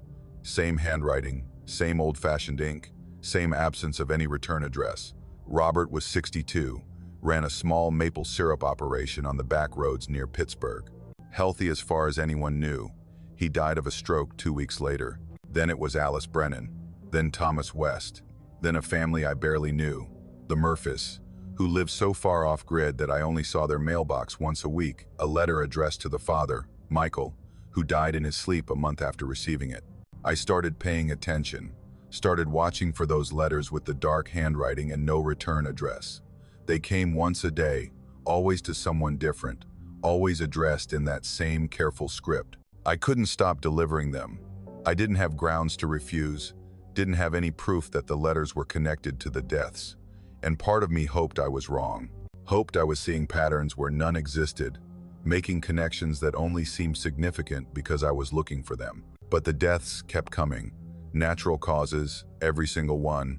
Heart attacks, strokes, aneurysms, peaceful passages in sleep. The coroner had no reason to suspect anything unusual. The recipients ranged from elderly to middle-aged, all with some underlying condition that made their deaths medically unremarkable. I started keeping a list, a notebook hidden in my glove compartment where I recorded every strange letter I delivered and the name of its recipient. Then I waited, watched the obituaries in the local paper, listened to gossip at the post office, paid attention to the small signs that someone had passed the mailbox overflowing, the driveway unplowed, the lights that stopped coming on at night. Every single person who received one of those letters died within a month. Every single one. I tried to research where the letters came from, checked postmarks, they were all local, stamped from our own post office, though no one remembered processing them. Tried to trace the handwriting, Even went so far as to consult a historical document expert at the state university. She said the ink was consistent with formulations from the late 1800s, but the paper was modern. She couldn't explain how both could be true. I thought about going to the police. Thought about it a lot, actually, in those long nights when sleep wouldn't come, and all I could see were the names in my notebook, the growing list of people who had died after receiving letters I had delivered to their mailboxes. But what would I say? That I was delivering death notices from a mailbox that didn't exist? That someone with century-old ink was writing letters that killed people through perfectly natural causes? They would have thought I was crazy. Maybe I was crazy. Maybe I still am. 14 months have passed since I saw that mailbox at mile marker 7. 31 people on my route have died after receiving those letters. I've tried not delivering them, tried hiding them, tried destroying them, but they always end up where they're supposed to go. I'll throw one away and find it in my truck the next morning. I'll burn one and discover an identical letter waiting in the sorting bin at the post office. The letters want to be delivered, and I'm the one who delivers them. I dream about that mailbox sometimes. Dream about walking up to it in the gray November light, opening the rusty metal door, reaching inside. In the dream, there's always a letter waiting. But in the dream, I don't throw it in the back of my truck. In the dream, I open it. I wake up before I can see what's written inside. Every time, I wake up just as my fingers are pulling the paper from the envelope. I know there's a letter out there with my name on it. The one I found that first day, the one that disappeared from my truck. It's still out there somewhere, waiting. Maybe in that mailbox at mile marker 7, if I could find it again. Maybe somewhere else, in a place I haven't thought to look. Sometimes I wonder if that's why the letters keep coming. If I was supposed to read mine, supposed to receive whatever message it contained, and by throwing it away I broke some kind of chain. If the deaths on my route are punishment for my refusal, or just the natural continuation of something I accidentally set in motion, I don't know. I'll probably never know. But every morning when I start my route, I slow down at mile marker 7. Look at the edge of that logging road, at the spot where the mailbox stood for one impossible morning. It's never there anymore. Just trees and gravel, and the long stretch of Route 110 disappearing into the mountains. And every evening when I finish, I check my own mailbox with hands that shake, no matter how hard I try to control them. Flip through the bills and the catalogs and the occasional letter from family, looking for that dark brownish ink, that careful, old-fashioned handwriting. So far, nothing. But I know it's coming. Whatever I glimpse that November morning, whatever force puts those letters in my truck and sends them out to people who have weeks left to live, it hasn't forgotten about me. I'm on a list somewhere, in a ledger I'll never see, waiting for my turn. And when that letter finally arrives, when I open my mailbox one evening and find an envelope addressed to me in handwriting from another century, I don't know if I'll have the courage to open it. I don't know if it matters whether I do or not. The letters always find their way, the people always die. And somewhere out there, at mile marker 7 on a road that leads nowhere, a mailbox waits to appear again. Maybe it's waiting for me to come back, to finish what I started that gray November morning. Maybe one day I will. I've been a social worker in rural New Hampshire for 11 years. Before that, I worked in Boston, in neighborhoods where the problems were visible, poverty you could see on every street corner, addiction that played out in public, abuse that left marks the neighbors could identify. I thought I understood hardship, thought I'd seen the worst of what people could do to each other and to themselves. Then I transferred to the North Country, and I learned that some kinds of darkness don't advertise themselves. Some kinds hide in valleys so remote they don't appear on most maps, in houses that have stood for generations, in families that keep their secrets buried so deep that no one outside ever learns the truth. Part of my job involves welfare checks on isolated families. Someone files a report, a concerned teacher, a distant relative, sometimes just a neighbor who noticed something wrong, and I drive out to make sure everyone is safe. Most of the time, it's nothing. Families who live off-grid by choice, people who value their privacy, situations that look concerning from outside but turn out to be just fine once you actually talk to the residents. I've learned not to make assumptions, learned to approach each case with an open mind. Last winter, I was assigned to check on a family in Stark Hollow.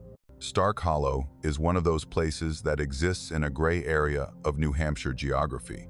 Technically unincorporated, meaning there's no official town government, no municipal services, No structure beyond what the handful of families who live there have created for themselves. The valley is about 15 miles from the nearest actual town, accessible only by a series of increasingly deteriorated roads that wind through some of the most isolated terrain in the state. In summer, it's a hard drive. In winter, it's nearly impossible. The report had come from a postal carrier who'd been unable to deliver mail to one of the addresses for several months. The mailbox was overflowing. No one had responded to notices, and the carrier was concerned that something might have happened to the family. Standard procedure in these cases was to send someone to check, make sure the residents were alive, see if they needed assistance, document anything that required follow-up. I drove out on a Tuesday morning in late January. The main roads had been plowed, but as I got closer to Stark Hollow, the pavement gave way to gravel, then to dirt, then to something that was barely a road at all, 2 ruts in the snow that wound through dense forest and up into the valley. My SUV had 4-wheel drive, but I still had to stop twice to assess whether I could make it through the drifts that had accumulated in low spots. The house appeared around a bend in the road, and I felt my stomach tighten before I could identify why. It was an old farmhouse, the kind that had been common in this part of New Hampshire a century ago. 2 stories, white clapboard siding gone gray with age, a wraparound porch that sagged in the middle. A barn stood behind it, its roof partially collapsed. The whole property had the look of a place that had been slowly surrendering to the forest for decades, the trees pressing closer each year, the undergrowth reclaiming what had once been cleared land. But that wasn't what made me uneasy. What made me uneasy was the silence, the stillness, the absolute absence of any sign of life. No smoke rose from the chimney, despite the bitter cold. No tracks marked the snow around the house, not footprints, not tire marks, not even animal trails. The drifts had built up against the front porch, undisturbed, as if no one had entered or exited the building since the last major snowfall weeks ago. I parked at the end of the driveway and sat there for a moment, engine running, heater blowing. Standard procedure said to announce yourself, make contact, assess the situation. Standard procedure didn't say anything about the feeling that was crawling up my spine, that primitive warning system that we inherit from ancestors who knew to be afraid of dark places. I got out of the car. The cold hit me immediately, that sharp New Hampshire cold that hurts to breathe. I pulled my coat tighter and walked toward the house, my boots crunching through the frozen crust of snow. The sound seemed too loud, too intrusive, like I was breaking some kind of sacred silence. I climbed the porch steps, avoiding the ones that looked like they might give way. The front door was solid wood, paint peeling, the kind of door that had been built to last centuries. I knocked, 3 firm raps that echoed off the surrounding trees. Hello? Department of Health and Human Services. I'm here to do a welfare check. Is anyone home? No response. No sound from inside, no footsteps, no creaking floorboards. I knocked again, louder this time. My name is Sarah Mitchell. I'm a social worker. I just need to confirm that everyone here is safe. Could someone please come to the door? Still nothing. I was about to leave document the visit, recommend a follow-up with law enforcement when I saw movement in one of the upstairs windows. A face, a child's face, pale against the darkness of the room behind it, watching me. I took a step back, looked up. The child didn't move, didn't wave, didn't call out, just stood there behind the glass, staring down at me with an expression I couldn't read. Then another face appeared in the next window, another child, just as pale, just as still. Then another, and another. I counted 7 children staring down at me from the second-floor windows of that farmhouse. 7 pale faces, evenly spaced, 1 in each window. None of them moved. None of them blinked. They just watched, with an intensity that made my skin crawl. Hello? I called up, trying to keep my voice steady. Is there an adult I can speak with? I need to talk to a parent or guardian. The children didn't respond, didn't react at all, just continued to stare, motionless, like dolls arranged in a display. One by one, the faces withdrew from the windows. Not quickly, not like children ducking away from being seen slowly, deliberately, each one fading back into the darkness of the house at precisely the same pace. Within seconds, all 7 windows were empty, reflecting only the gray winter sky. The front door opened. I hadn't heard footsteps, hadn't heard anyone approaching. The door simply swung inward, revealing an elderly woman standing in the dim interior of the house. She was small, maybe 5 feet tall, with white hair pulled back severely from a face that was all angles and shadows. Her eyes were dark, too dark, the kind of eyes that seemed to absorb light rather than reflect it. She wore a plain gray dress that might have been from any era in the last 100 years, and her hands were folded in front of her, patient and still. "Can I help you?" Her voice was soft, cultured, with an accent I couldn't place something old, something that didn't quite belong to modern New Hampshire. "I'm Sarah Mitchell, with DHHS. I'm here to do a welfare check. We received a report that there's no one here who needs checking on." She smiled, but there was no warmth in it, just the mechanical movement of muscles, the shape of friendliness without any of its substance. "As you can see, I'm quite well. Ma'am, I saw children in the upstairs windows. 7 of them. I need to verify that they're safe, and there are no children in this house." Her smile didn't waver. "There never have been." I stared at her. I saw them. Just now, 7 children, in the windows. They were watching me. The woman tilted her head slightly, like a bird examining something curious. "You saw the windows. You saw something in them. But I assure you, there are no children here." "Ma'am, I'm going to need to come inside and verify." "No." The word was soft, but final. "Absolute. You're not." Something in her tone made me stop, made me realize, on some level below conscious thought, that I was in danger, that this small, elderly woman in her gray dress and her cold smile was something I did not want to challenge. "What I can tell you," she continued, "is that what you saw in those windows were not children. They were what remains of the ones who came looking before you, the ones who asked too many questions, the ones who didn't know when to leave." I took a step back, then another. My heart was hammering, my hands shaking, every instinct screaming at me to run. "There have been many over the years," she said, her voice carrying easily across the cold air despite its softness. "Social workers, concerned neighbors, census takers, missionaries, lost travelers. They all saw the faces in the windows. They all wanted to know what they were." She stepped forward onto the porch, and I stumbled back, nearly falling down the stairs. "The smart ones left, like you're about to do. They filed their reports and never came back, and eventually they convinced themselves that they'd imagined the whole thing." Her smile widened, showing teeth that were too white, too even. "The others, well, you saw them. They're still here. They'll always be here." I ran. There's no other way to describe it. I turned and ran for my car, fumbling with the keys, throwing myself into the driver's seat and locking the doors before I'd even caught my breath. The woman hadn't followed me. She was still standing on the porch, small and gray and patient, watching me with that terrible smile. I drove out of Stark Hollow faster than the roads safely allowed, my SUV sliding on ice, my hands shaking so badly I could barely grip the wheel. I didn't stop until I reached the main road, until I was surrounded by plowed pavement and occasional traffic and all the normal signs of the world I thought I knew. I filed my report that afternoon, stated that I'd been unable to make contact with the family, that the property appeared abandoned, that I recommended follow-up with law enforcement. I didn't mention the children in the windows, didn't mention the woman, or what she'd said, or the terror that had driven me out of that hollow like something was chasing me.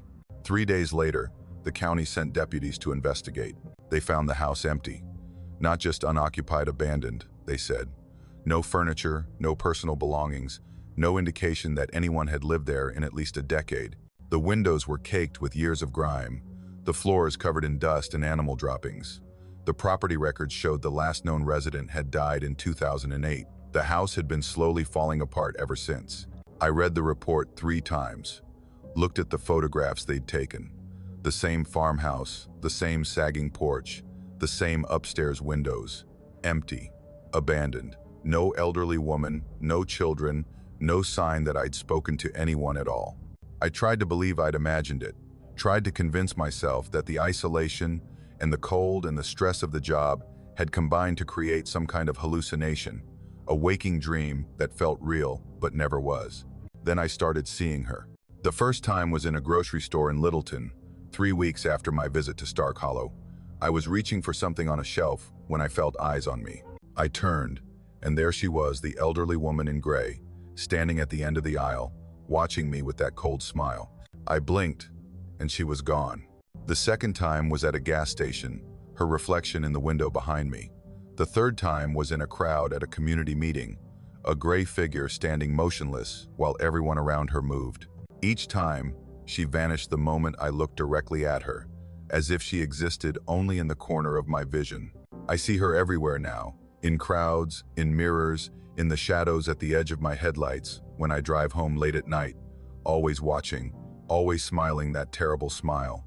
I've started to wonder about the others, the ones she mentioned, the ones who came before me and didn't leave, the ones whose faces I saw in the windows. How many of them tried to ignore what they'd seen? How many of them told themselves it wasn't real, that they'd imagined the whole thing? How many of them are still seeing her, years later, decades later, that gray figure at the edge of every room, that smile that never reaches the eyes? And I've started to wonder what happens when you see her too many times. When the glimpses become something more, when she stops staying at the edge of your vision and starts getting closer, moving toward you through the crowds and the reflections and the shadows. I don't know what's in that house in Stark Hollow. Don't know what the woman is, or what happened to the people she claims are still there, watching from the windows, waiting for the next person to come looking. But I know she's real. I know I spoke to her, stood on that porch, heard her voice explaining what she does to the ones who ask too many questions. And I know, with a certainty that keeps me awake at night, that she hasn't finished with me yet. She's waiting, patient like she's always been, watching from the edge of my vision, smiling that cold smile, getting a little closer each time I see her. One day, I won't blink fast enough. One day, she'll still be there when I look directly at her. And then I'll know what happens to the ones who don't leave Stark Hollow when they have the chance. I'll join the faces in the windows. I'll wait for the next person who comes looking. And I'll watch them, motionless, unblinking, while the woman in gray opens the door and smiles. My father hunted the forests of northern New Hampshire for 50 years. He started when he was 12, tagging along with his own father and uncles, learning to read tracks and weather and the subtle signs that game was near. By the time he was grown, there wasn't a valley or ridge in the North Country he didn't know, wasn't a trail he hadn't walked, wasn't a stream he hadn't crossed at some point during half a century of autumns spent in those woods. Hunting wasn't just a hobby for him, it was a religion, a way of connecting to something older than roads and towns and all the noise of modern life. He taught me everything I know, took me out for the first time when I was 8, sitting me down on a cold morning and showing me how to be still, how to watch, how to become part of the forest instead of an intruder in it. By the time I was a teenager, we were hunting together every fall, those weeks in the woods becoming the foundation of our relationship in a way that nothing else ever managed. We didn't always talk much. He wasn't a talkative man, but the silence between us was comfortable, filled with shared purpose and mutual respect. When he was diagnosed with terminal cancer at 73, the first thing he asked me was whether I'd take him hunting one more time. The doctor said he had maybe 6 months. Pancreatic cancer, advanced stage, the kind that doesn't respond well to treatment. He refused chemotherapy, said he'd rather have 6 good months than 12 bad ones, and went about putting his affairs in order with the same methodical patience he'd applied to everything else in his life. Sold the house, divided up the possessions, made sure my mother would be taken care of. Then he called me and asked about that final hunt. I didn't want to do it, didn't want to watch him struggle through terrain that had once been effortless for him, didn't want to see the disease reduce the strongest man I'd ever known to someone who needed help just to stand up. But he asked, and I couldn't say no. Not to him, not for this. We drove up to Dixville Notch on a Friday morning in late October. The leaves were past peak, most of them fallen, leaving the forest bare and open in that particular way of late autumn. My father sat in the passenger seat with his eyes closed for most of the drive, conserving strength, but when we got close to the mountains he perked up, started pointing out landmarks, telling me stories about hunts from decades past. The place came alive for him in a way that nothing else did anymore. The campsite he wanted was about 3 miles in from the nearest road, accessible only by a trail that had been old when he was young. I'd offered to find somewhere easier to reach, somewhere that wouldn't require him to walk so far, but he'd refused. This spot, he said. It had to be this spot. He'd hunted here with his father, and his father before him. It was where he wanted to spend his last night in the woods. The hike nearly killed him. He had to stop every few hundred yards, leaning against trees, his breathing ragged and wet. I offered to carry him, offered to turn back, but he just shook his head and kept going. Stubborn right to the end, that was my father. By the time we reached the campsite, The sun was setting and he could barely stand. I got the tent up while he sat on a fallen log, wrapped in blankets, watching the light fade from the sky. After dinner, canned stew heated over the camp stove. The same meal we'd eaten on 100 other hunts. My father started talking. Really talking, in a way he never had before. Maybe it was the cancer, or the knowledge that these were his last days, or something about being back in these specific woods after so many years. Whatever the reason, he told me things that night that I'd never heard. Stories that had been passed down through generations of hunters in our family and kept secret from those who weren't ready to hear them. He told me about things that lived in these forests before the logging companies came. Not animals exactly, or not just animals. Things that the old-timers knew about, that the Native Americans had known about before them. Things that had been here since before anyone started keeping records, since before there were words to describe them. He said the forest had always had its own rules, its own hierarchies, its own residents that most people never saw because most people didn't know how to look. He told me about sounds that hunters were supposed to ignore, certain calls in the night that mimicked animals but weren't quite right, footsteps that followed you through the brush but stopped when you stopped, started when you started, voices that seemed to come from impossible directions, calling your name in tones that sounded almost but not quite like people you knew. His father had taught him to pretend he didn't hear these things, to keep walking, to never acknowledge that anything was there. The ones that answer, my grandfather had supposedly said, are the ones that don't come home. He told me about valleys that stayed empty, no matter how good the hunting seemed. Places where the deer didn't go, where birds didn't sing, where something about the land itself felt wrong in ways that couldn't be measured but could definitely be felt. Hunters who ignored this, who pushed into those quiet places because the game had to be somewhere, sometimes came back changed, sometimes didn't come back at all. The smart ones learned to read the forest's warnings and respect them. I listened to all of this with the fire crackling between us, shadows dancing on the trees, the vast darkness of the mountain forest pressing in from all sides. Part of me wanted to dismiss it as the ramblings of a dying man, the effects of pain medication and approaching death on a mind that had always been so sharp. But another part, the part that had spent decades in these same woods, learning the same lessons he'd learned, that part knew better. Knew that there were things in these forests I'd never been able to explain. Sounds I'd heard and pretended not to. Feelings of being watched by something that wasn't there when I turned around. We went to sleep around 10, my father in the tent and me outside by the fire, keeping watch the way I had since I was old enough to be trusted with the job. The night was cold but clear, stars visible through the bare branches overhead, no wind to stir the silence. I dozed fitfully, waking every hour or so to check on my father, to add wood to the fire, to listen to the forest settle around us. It was around midnight when I heard the footsteps, heavy and slow, moving through the undergrowth somewhere beyond the reach of the firelight. Not the quick, light steps of a deer, not the shambling gait of a bear. Something else deliberate, measured, circling our position without ever coming close enough to see. I sat up slowly, my rifle across my knees, straining to see into the darkness. The footsteps continued. One circuit around the camp, maybe 30 yards out, then another, closer, then another. I was reaching for my flashlight when I heard my father's voice behind me. "Don't."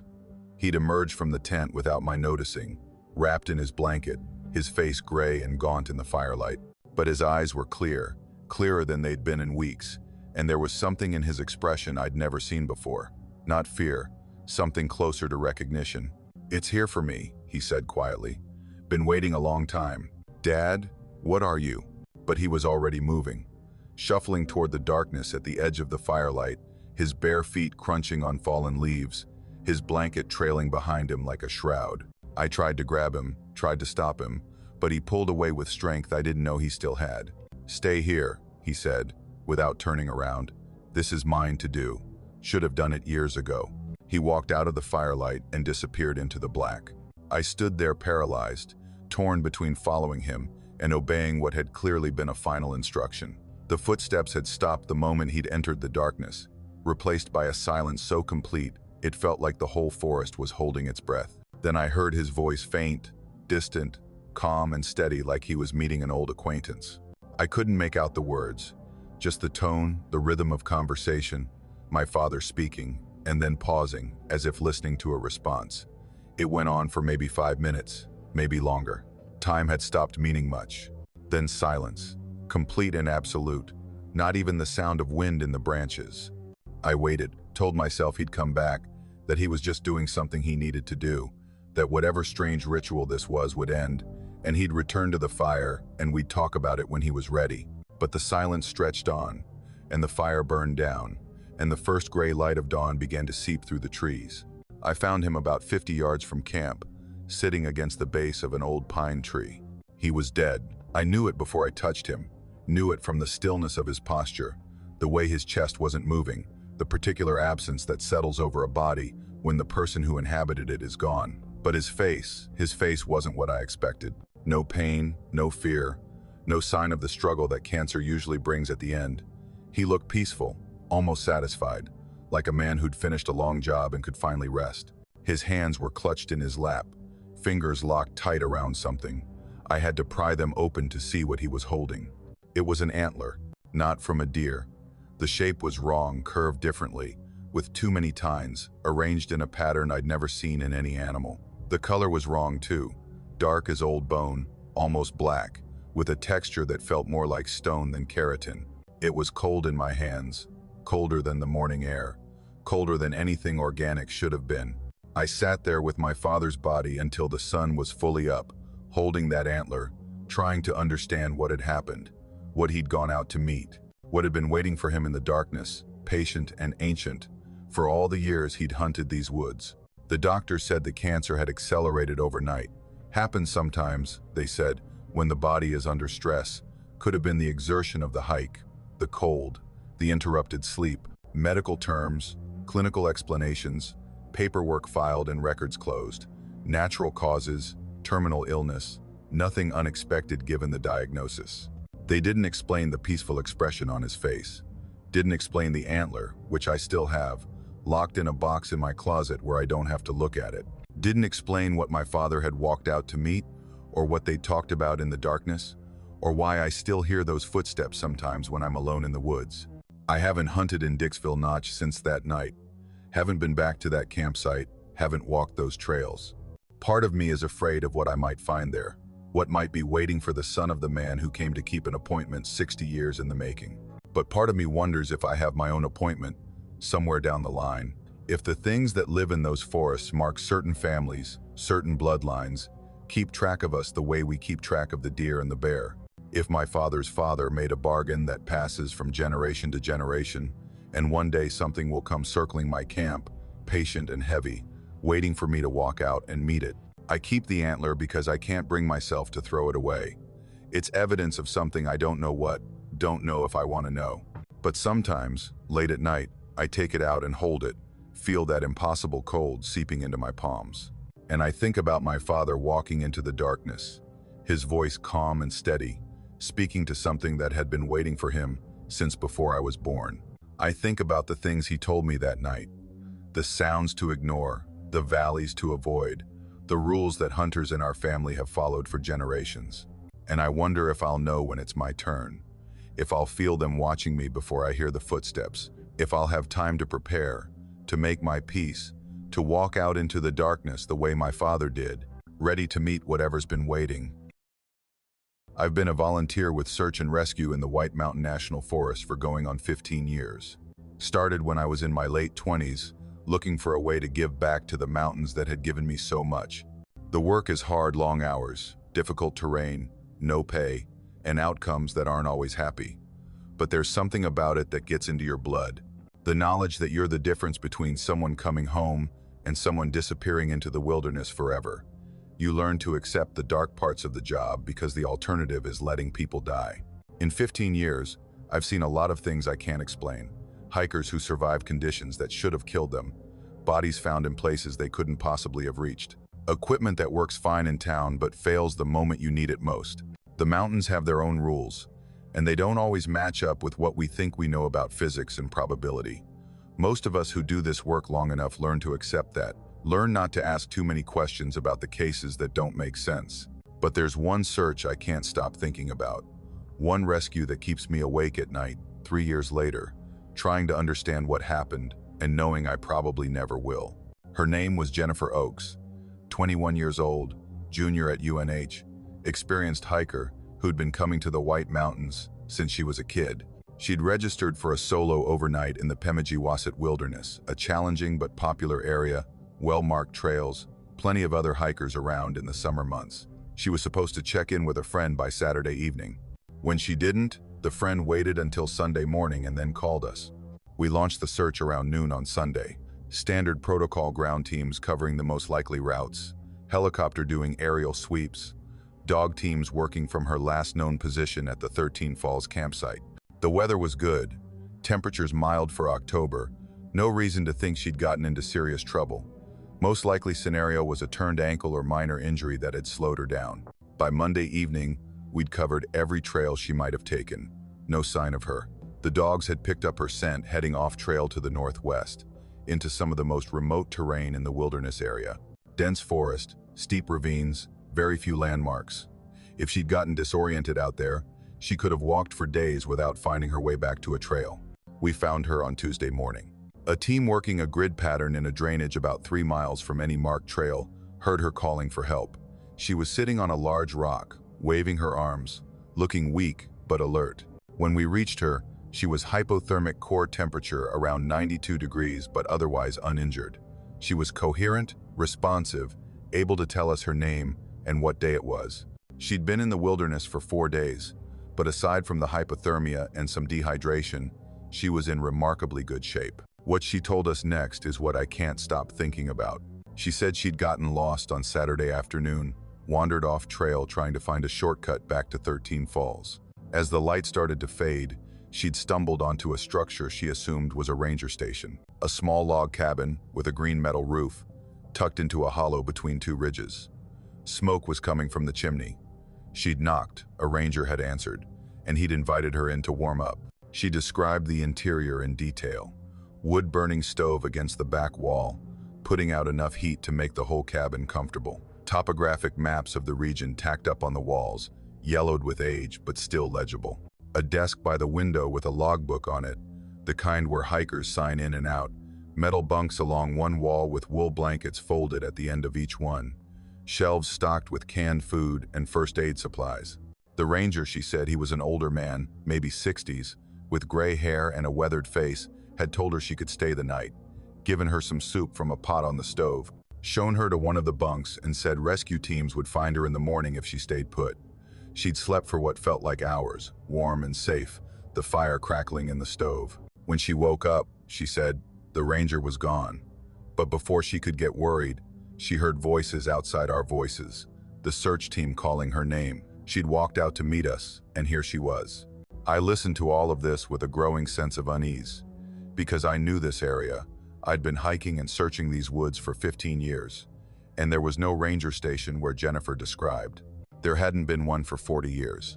The old Owl's Head Ranger Station had burned down in 1979. Lightning strike during a summer storm, the whole structure going up before anyone could respond. The Forest Service had decided not to rebuild the area, was too remote, the expense too high, the need too minimal. All that remained were foundation stones, slowly being swallowed by the forest. I knew this because I'd seen those stones. I'd walked past them maybe a dozen times on various searches and hikes. There was nothing there but old granite blocks, barely visible under decades of leaf litter and encroaching vegetation. I asked Jennifer if she was sure about the location, asked her to describe landmarks, the shape of the hollow, how she'd approached the cabin.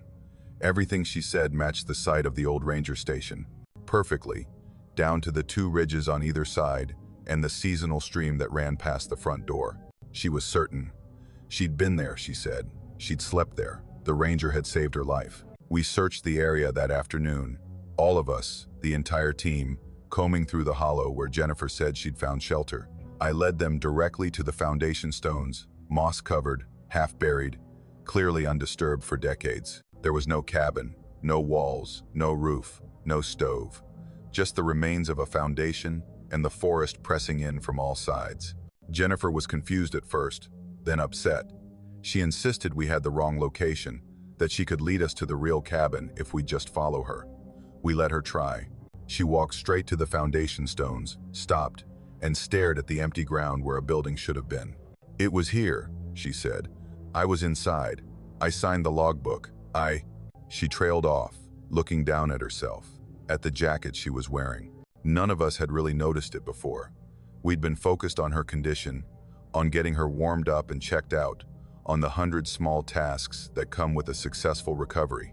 But now, in the daylight, standing at the site of the burned ranger station, we all saw the jacket clearly for the first time. It was wool, dark green, heavy, with brass buttons down the front. A patch on the shoulder showed the Forest Service emblem, but in a design I'd only ever seen in old photographs. The style, the materials, the construction, all of it dated from an era before synthetic fabrics and modern manufacturing. Jennifer said she'd found it hanging by the door when she woke up. The ranger had told her to take it because she looked cold. She had no memory of putting it on, just of suddenly wearing it as she walked outside to meet our team. I called the district ranger that evening and described what we'd found. He was quiet for a long time. Then he told me something that made my blood run cold. The ranger who'd been stationed at Owl's Head in 1979 was named Thomas Hendricks. He'd been 58 years old, gray-haired, had worked in the White Mountains for over 30 years. He'd been at the station when the fire started. They'd found his remains in the ashes. The jacket we'd recovered from Jennifer matched the description of Forest Service issue uniforms from that era. The design of the patch, specifically, had been retired in 1975. No authentic versions should have existed anywhere outside of museums and private collections. I looked up Thomas Hendricks that night, found a photograph in the historical archives, a black and white image of a ranger standing outside the Owl's Head station in what looked like the 1,960 seconds. Gray hair, weathered face, the kind of man who'd spent his life in the mountains. I showed it to Jennifer 2 days later, when she was recovered enough to answer more questions. She went pale, said that was him. That was the ranger who'd saved her life, who'd fed her soup and given her a place to sleep and told her rescue was coming. The man who died in a fire 40 years before she was born. We kept the jacket, couldn't figure out what else to do with it. It's still in our equipment locker, hanging in the back corner where we don't have to look at it very often. Sometimes, late at night when I'm doing inventory or organizing gear, I swear I can smell wood smoke coming off it. Faint, like the memory of a fire long since burned out. Jennifer graduated the following spring. She sent me an email a few months ago, said she's doing well, working as a park ranger in Colorado. She doesn't hike in the White Mountains anymore. Says she's grateful for whatever happened to her, but she's not interested in understanding it. I've been back to the foundation stones twice since then, once in summer, once in fall. Both times, there was nothing there but old granite and encroaching forest. No cabin, no stove, no logbook, where a lost hiker signed her name on an October night. But I've talked to other search and rescue volunteers since then, quietly, carefully, testing the waters before asking the real questions. I've found that I'm not the only one with stories that don't make sense. A climber recovered from a ledge he shouldn't have been able to reach, describing being guided there by a woman in old-fashioned hiking clothes. A lost child found sleeping peacefully in a sheltered hollow, talking about the nice man who'd kept her company through the night. Survivors who shouldn't have survived, all of them with stories about encounters with people who couldn't have been there. I don't know what to make of it. Don't know if there's something in these mountains that protects the lost, some remnant of the people who lived and worked and died here, still doing their jobs long after they should have stopped. Maybe it's just the mind playing tricks, hypothermia, and stress creating hallucinations that feel real. Maybe there's a rational explanation for everything, including how a jacket from 1975 ended up on a girl who was born in 2002. But I've seen that jacket, held it in my hands, felt the weight of the wool, studied the brass buttons and the faded patch. It's real, it exists, it came from somewhere. And sometimes, when I'm out on a search and the night is getting dark and I'm losing hope of finding whoever we're looking for, I think about Thomas Hendricks. I think about a ranger who died at his post 40 years ago and somehow, impossibly, still showed up to save a lost hiker who needed help. I don't pray exactly, never been the religious type, but I send out something like a thought, something like a hope, addressed to whoever might be listening in these ancient mountains. Keep watching, I think. Keep helping. We're still out here, still looking, still trying to bring people home. And maybe, if the stories are true, we're not doing it alone. I've lived on Lake Winnipesaukee my whole life. Born in a house that overlooked Moltenboro Bay, grew up swimming in water so clear you could see the bottom at 20 feet, Learned to handle a boat before I learned to ride a bike. My grandfather was a fishing guide, my father after him, and I took up the trade 30 years ago when I was barely out of high school. It's not glamorous work, early mornings, long days, clients who sometimes know less about fishing than they do about nuclear physics, but it's honest, and it keeps me on the water where I belong. In 3 decades, I've come to know this lake better than I know my own house. Every bay, every island, every submerged rock and hidden shoal. I know where the bass hold in summer, where the trout go when the thermocline sets up, where the salmon cruise in the early morning hours before the recreational boats come out. I know the currents that run between the islands, the spots where the wind funnels through and makes whitecaps on calm days, the depths where the water turns cold and dark, and most anglers don't bother to look. I also know the places I don't go, the places the old-timers warned me about when I was young, the places that have earned their reputations over generations of fishermen who learned, one way or another, that some parts of Winnipesaukee are best left alone. The Throat is one of those places. It's on the eastern side of the lake, not far from Rattlesnake Island, in a stretch of water that looks unremarkable from the surface. If you didn't have a depth finder, you'd never know there was anything unusual about it. The water is the same color as everywhere else, the same temperature, the same gentle chop when the afternoon breeze picks up. But underneath, the bottom drops away like someone cut a hole in the earth. The lake averages maybe 40 to 60 feet deep in most places. Good fishing depth, comfortable for most boats. But at the Throat, the bottom falls from 40 feet to over 100 in the space of a boat length. Just drops straight down, like a cliff underwater, into darkness that even the best sonar can't fully map. The geological surveys say it's a glacial formation, carved out during the Ice Age when this whole region was under a mile of frozen water. That's the scientific explanation. The old-timers have a different one. My grandfather told me about the Throat when I was 12 years old, sitting on his dock with fishing rods in the water and nothing much biting. He said the Native Americans who'd lived here before the colonists arrived had names for certain places in the lake. Places of power, he called them. Places where the boundary between our world and something else was thinner than it should be. The Throat was one of those places. They didn't fish there, didn't swim there, didn't paddle their canoes over that spot of water if they could possibly avoid it. Things go down into the Throat, my grandfather said, and they don't come back up. Not the way they went down, anyway. I asked him what he meant. He just shook his head and changed the subject, and I knew better than to push. But I noticed that in all the years I fished with him, we never once went anywhere near Rattlesnake Island. I kept that caution when I took over the guide business, avoided the eastern shore, steered clients toward the proven spots in Meredith Bay and around the islands in the center of the lake. If anyone asked about the Throat, and occasionally someone did, because rumors spread even among casual tourists, I told them it was unproductive water. No reason to waste time there when better fishing existed elsewhere. Last summer, I broke my own rule. The clients were 2 men from Boston, hedge fund managers or something similar, the kind of people who had more money than sense and thought that spending it entitled them to anything they wanted. They'd booked a full day, paid in advance, and made it clear they expected results. They didn't want the usual spots they'd read about, secret locations that local guides kept hidden, and they were willing to pay extra for access. I should have said no, should have told them there were no secret spots, that the best fishing was in the places everyone knew about, that I wasn't going to risk my reputation or my boat for a bigger tip. But the summer had been slow. My wife's medical bills were piling up. I needed the money. So I took them to the Throat. We set out early, the lake still flat and glassy in the pre-dawn light. I told myself I was being superstitious. Told myself my grandfather's stories were just that, stories, the kind old men told to impress children. The Throat was just a geological anomaly, a deep hole in the lake bottom, nothing more. I'd spent 30 years on this water and never seen anything that couldn't be explained by science and common sense. The morning was perfect. Clear skies, light breeze, water temperature exactly where it should be for late July. My clients were annoying but manageable, full of opinions about fishing that they'd clearly formed by watching YouTube videos, but willing to follow instructions when I insisted. By mid-morning, we'd caught a few smallmouth, nothing spectacular but enough to keep them interested.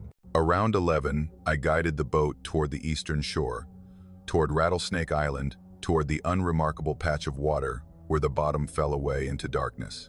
My clients didn't notice anything different. Why would they?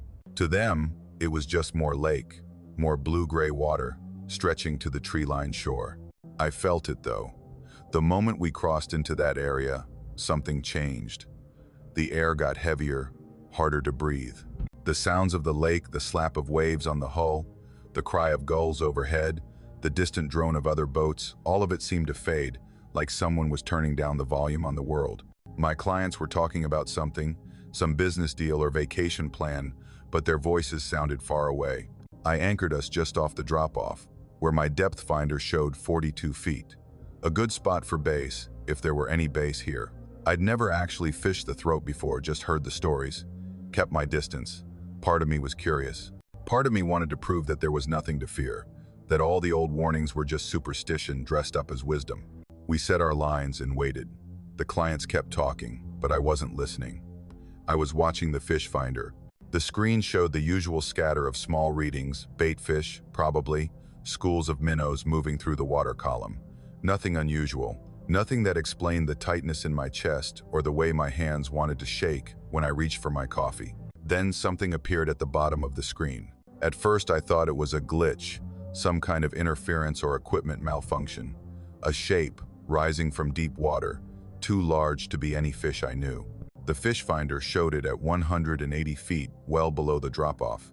In the darkness where the throat descends into depths no one has ever fully measured. I watched it climb. 160 feet. 140. The shape was solid on the screen, not the fuzzy scatter of a school or the thin line of a thermal layer. Something single, something massive, moving upward with what looked like deliberate purpose. 120 feet. 180. My clients had stopped talking. One of them, the younger one, I think said something like, "Hey, what's that?" But his voice seemed to come from very far away. I couldn't take my eyes off the screen. 60 feet. The shape was still climbing, still solid, still impossibly large. I've seen sturgeon on sonar before, big ones, fish that can grow to 8 feet in these waters. This was bigger, much bigger. The reading suggested something the size of a car, maybe larger. At 40 feet, it stopped. Just stopped, mid-ascent, holding position directly beneath our boat. I watched the number on the depth finder, 40, 40, 40, steady and unchanging while whatever was down there hung motionless in the dark water. I looked up from the screen. The lake around us had gone absolutely still. No waves, no ripples, nothing. The surface was like black glass, reflecting the sky with perfect clarity. I could see our boat from above, somehow, see the three of us sitting there frozen, see our lines dangling down into water that was suddenly opaque, hiding whatever waited below. My clients were staring at me. Their faces had gone pale, the arrogance and entitlement drained away, replaced by something more primal, fear, the kind of fear that comes from the oldest parts of the brain, the parts that remember when we were prey. "What is that?" one of them whispered. "What the hell is that?" I couldn't answer, couldn't speak, could only stare at the fish finder, at the number that refused to change, 40, 40, 40, while 15 minutes stretched into what felt like hours. The thing beneath us didn't move, didn't rise, didn't descend, just held there, 40 feet down, directly under the hull. I imagined it looking up at us, though I had no reason to think it had eyes, no reason to think it could see anything at all. But I felt observed, felt examined, felt like something was taking our measure, deciding what we were and what to do about us. Then, slowly, the number on the screen began to change. 42 feet, 50, 60. The shape was descending, sinking back into the depths, with the same deliberate purpose it had shown on the way up. I watched it fall 80, 100, 120, until it passed below the range of my sonar and disappeared into the darkness, where the throat goes deeper than anyone has ever gone. The moment it was gone, the world came back. Sound returned, the lap of waves, the distant hum of a boat motor, a gull crying somewhere overhead. The surface of the lake rippled with the normal chop of a summer afternoon. My clients were talking again, their voices shaky, asking me what had happened, what they'd seen, what was down there. I didn't answer, just started the motor, pulled the anchor, and headed back toward the dock at full speed. We didn't talk during the ride, didn't discuss what the fish finder had shown, what the stillness had felt like, what we'd all understood in those 15 minutes when something vast and old had risen from the deep to look at us. The clients demanded a refund when we reached the marina, said the trip was a waste, said I'd taken them to unproductive water, said they'd leave negative reviews on every platform they could find. I gave them their money back without argument, would have given them twice as much to make them go away. But I saw their hands shaking when they climbed out of the boat, saw how they kept looking over the side, into water that was suddenly too dark, too deep, too full of possibilities they hadn't believed in that morning. They felt it too. Whatever had come up from the throat, whatever had watched us from 40 feet down, it had touched something in all of us. I've never taken another boat near that spot, never will. I tell my clients the eastern shore is off limits, give them some excuse about boat traffic or protected areas or whatever sounds plausible. Most of them don't push back. The ones who do, I turn them away, let them find another guide. No amount of money is worth going back there. But sometimes, late at night when I can't sleep, I think about what might have happened if we'd stayed longer, if the thing hadn't descended, if it had kept rising instead, breaking the surface, showing us what lived in the darkness beneath all those familiar waters. The old-timers called it the throat because things go down and don't come back up. But they were wrong about one thing. Things do come up from the throat. They just don't show themselves to everyone. Don't reveal themselves unless you're foolish enough to anchor over their domain, to drop your lines into water that doesn't belong to the world we know. My grandfather was right. There are places in Lake Winnipesaukee that are best left alone. Places where something has lived since before the glaciers, since before humans walked these shores, since before anything we'd recognize as life first crawled out of the primordial seas. And whatever's down there in the throat, it's still there, waiting, watching the shadows of boats pass overhead, deciding, in its own time, when to rise again. I own 40 acres of forest land in central New Hampshire, inherited from my grandmother when she passed 15 years ago. She'd bought the property in the 1960 seconds, back when land was cheap and people still believed in having a place to escape to, somewhere away from the noise and complications of the world. She'd never built on it, just kept it as a retreat, a private forest where she could walk among the trees and remember what silence sounded like. When she died, the property came to me along with strict instructions that I never sell it, never develop it, never let it become anything other than what it had always been. I've honored that promise. In 20 years of ownership, I've done nothing but maintain the boundaries, pay the taxes, and walk the land whenever I can get away from work long enough to make the drive. I know every inch of those 40 acres better than I know my own face in the mirror. Every stone wall left by farmers who cleared this land 2 centuries ago. Every seasonal stream that appears in spring and vanishes by July. Every old logging road, now barely visible, that winds through the timber like the memory of another era. I could navigate that property blindfolded, find my way from any corner to any other by feel and instinct alone. That's why what happened last fall is so difficult to explain. That's why I still wake up some nights, heart pounding, trying to convince myself it was a dream or a hallucination or anything other than what I know it was. I'd been marking trees for selective cutting. The forest had gotten overgrown in recent years. Too many saplings competing for light. Too many dead standing trees creating fire hazards. A forester I'd hired recommended taking out maybe 100 trees over the next few years. Nothing dramatic, just enough to let the healthy ones thrive. My job was to walk the property, identify the trees he'd flagged, and confirm they were the right ones to cut. It was late October, that narrow window after the leaves have fallen, but before the first real snow, the forest was bare and open, visibility better than any other time of year. I could see deep into the woods, past the usual screen of summer foliage, all the way to the stone walls and ravines that marked the edges of my property. I was maybe half a mile from the access road, working my way along a ridge that ran roughly north-south through the center of the 40 acres. I'd walked this ridge dozens of times, knew every tree and rock and depression in the earth. The forester had flagged several hemlocks here, old ones, past their prime, blocking light from the younger growth below. That's when I noticed the clearing. It opened up ahead of me, maybe 50 yards across, a break in the forest that shouldn't have existed. Clearings happen. Of course, storms knock down trees, ice breaks, branches. Disease takes out whole stands at once. But this was different. This wasn't the chaotic aftermath of natural destruction. The edges were too regular, the space too perfectly circular. It looked intentional. It looked carved. I approached slowly, trying to remember if I'd seen anything like this on my previous walks. I'd been through here 6 months before, in April, checking the property after winter. There had been no clearing, no break in the canopy, just continuous forest, the same as it had been for as long as I could remember. Then I saw the house. It stood in the exact center of the clearing, impossible and complete. A full 2-story colonial, the kind that had been common in New Hampshire 200 years ago. White clapboard siding, gone gray with age but still intact. Black shutters flanking each window, most of them hanging straight, a few tilted at angles that suggested neglect. A chimney stack rising from the center of the roof, red brick darkened by time and weather. A covered porch running the width of the front, with steps leading down to what would have been a yard if there had been anything but bare earth and dead leaves. I stopped at the edge of the clearing. My heart was pounding, though I couldn't have said exactly why. It was just a house. Old, abandoned, unexpected, but just a house. There had to be an explanation.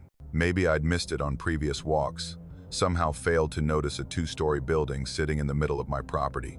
Maybe it belonged to a neighbor, built right up against the boundary line in a way I hadn't realized. Maybe my memory of the land was less reliable than I thought. But I knew that wasn't true. I knew these 40 acres. Knew them the way you know your own hands, your own heartbeat. There was no way a house could have stood here without my noticing. No way a clearing this size could have existed without my awareness. And there was no road, no way to build a house here. My property was landlocked, accessible only through an easement on the neighbor's land that barely accommodated a pickup truck. To construct something like this, to bring in materials, equipment, workers would have required coming across my land, and I would have known. I would have seen the evidence, even if I'd somehow missed the construction itself. I stood there at the edge of the clearing, trying to make sense of what I was seeing. The house looked old, not recently built and made to look old, actually old. Generations old, weathered by decades of New Hampshire winters and humid summers. The wood had that deep gray patina that only comes from long exposure. The brick of the chimney was eroded in patterns that take lifetimes to form. But 6 months ago, there had been no clearing. 6 months ago, there had been no house. I should have walked up to it. Should have climbed the porch steps, tried the door, looked inside. That's what a rational person would have done. Investigate the mystery, document the discovery, figure out what was going on. But I couldn't. Something about the house held me back. Something about the windows. They were dark, not just unlit, but dark, the way windows get when heavy curtains are drawn or when something is blocking the light from inside. But there was more to it than that. The darkness in those windows wasn't empty. It was occupied. Full, like something was standing just on the other side of each pane of glass, perfectly still, watching me watch it. I counted them. 8 windows facing my direction, 4 on the first floor, 4 on the second, 8 rectangles of impossible darkness, and behind each one, the sense of presence, of attention, of eyes that weren't eyes, fixed on my position with an intensity that made my skin crawl. I pulled out my phone, thinking I'd take photos, document what I was seeing. The screen lit up, showed full battery, full signal, unusual for this far back on the property. I opened the camera app, framed the house in the viewfinder. The screen went black, not off, not crashed, just black, like something had stepped between the camera and whatever it was trying to capture. I tried again, same result. The phone worked fine, otherwise I could check texts, open apps, do everything except photograph the impossible house standing in the impossible clearing. I marked the GPS coordinates instead. My phone registered my location normally, showed my position on the property map, let me drop a pin. That part worked, just not the camera. Then I left, turned around and walked back the way I'd come, moving faster than I should have through the forest, not quite running but close. I didn't look back. Couldn't bear to know if the house was still there, if those dark windows were still watching, if something had come out onto that gray porch to observe my retreat. I drove home that night but didn't sleep. Lay in bed staring at the ceiling, trying to convince myself of explanations that kept falling apart the moment I examined them. By dawn, I'd given up. I called my brother David, 2 years younger, the skeptic of the family, and told him I needed help checking something on the property. I didn't tell him what, just said to bring a rifle and meet me at the access road. He must have heard something in my voice, because he showed up within an hour. I'd brought my own rifle, a deer hunting piece I hadn't fired in years, and together we walked back into the woods. following the GPS coordinates I'd saved the day before.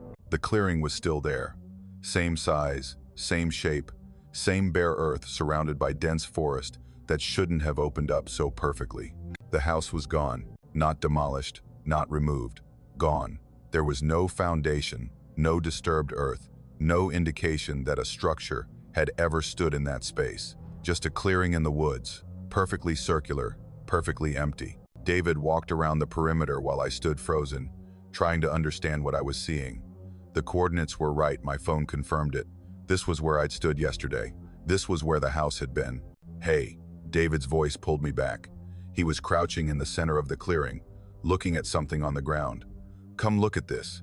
I walked over, my boots crunching on dead leaves that had accumulated overnight. David was pointing at the dirt, a patch where the leaves had been pushed aside, where something had pressed into the bare earth hard enough to leave a mark. A footprint, a single boot print, maybe size 10, clearly defined in the soft ground.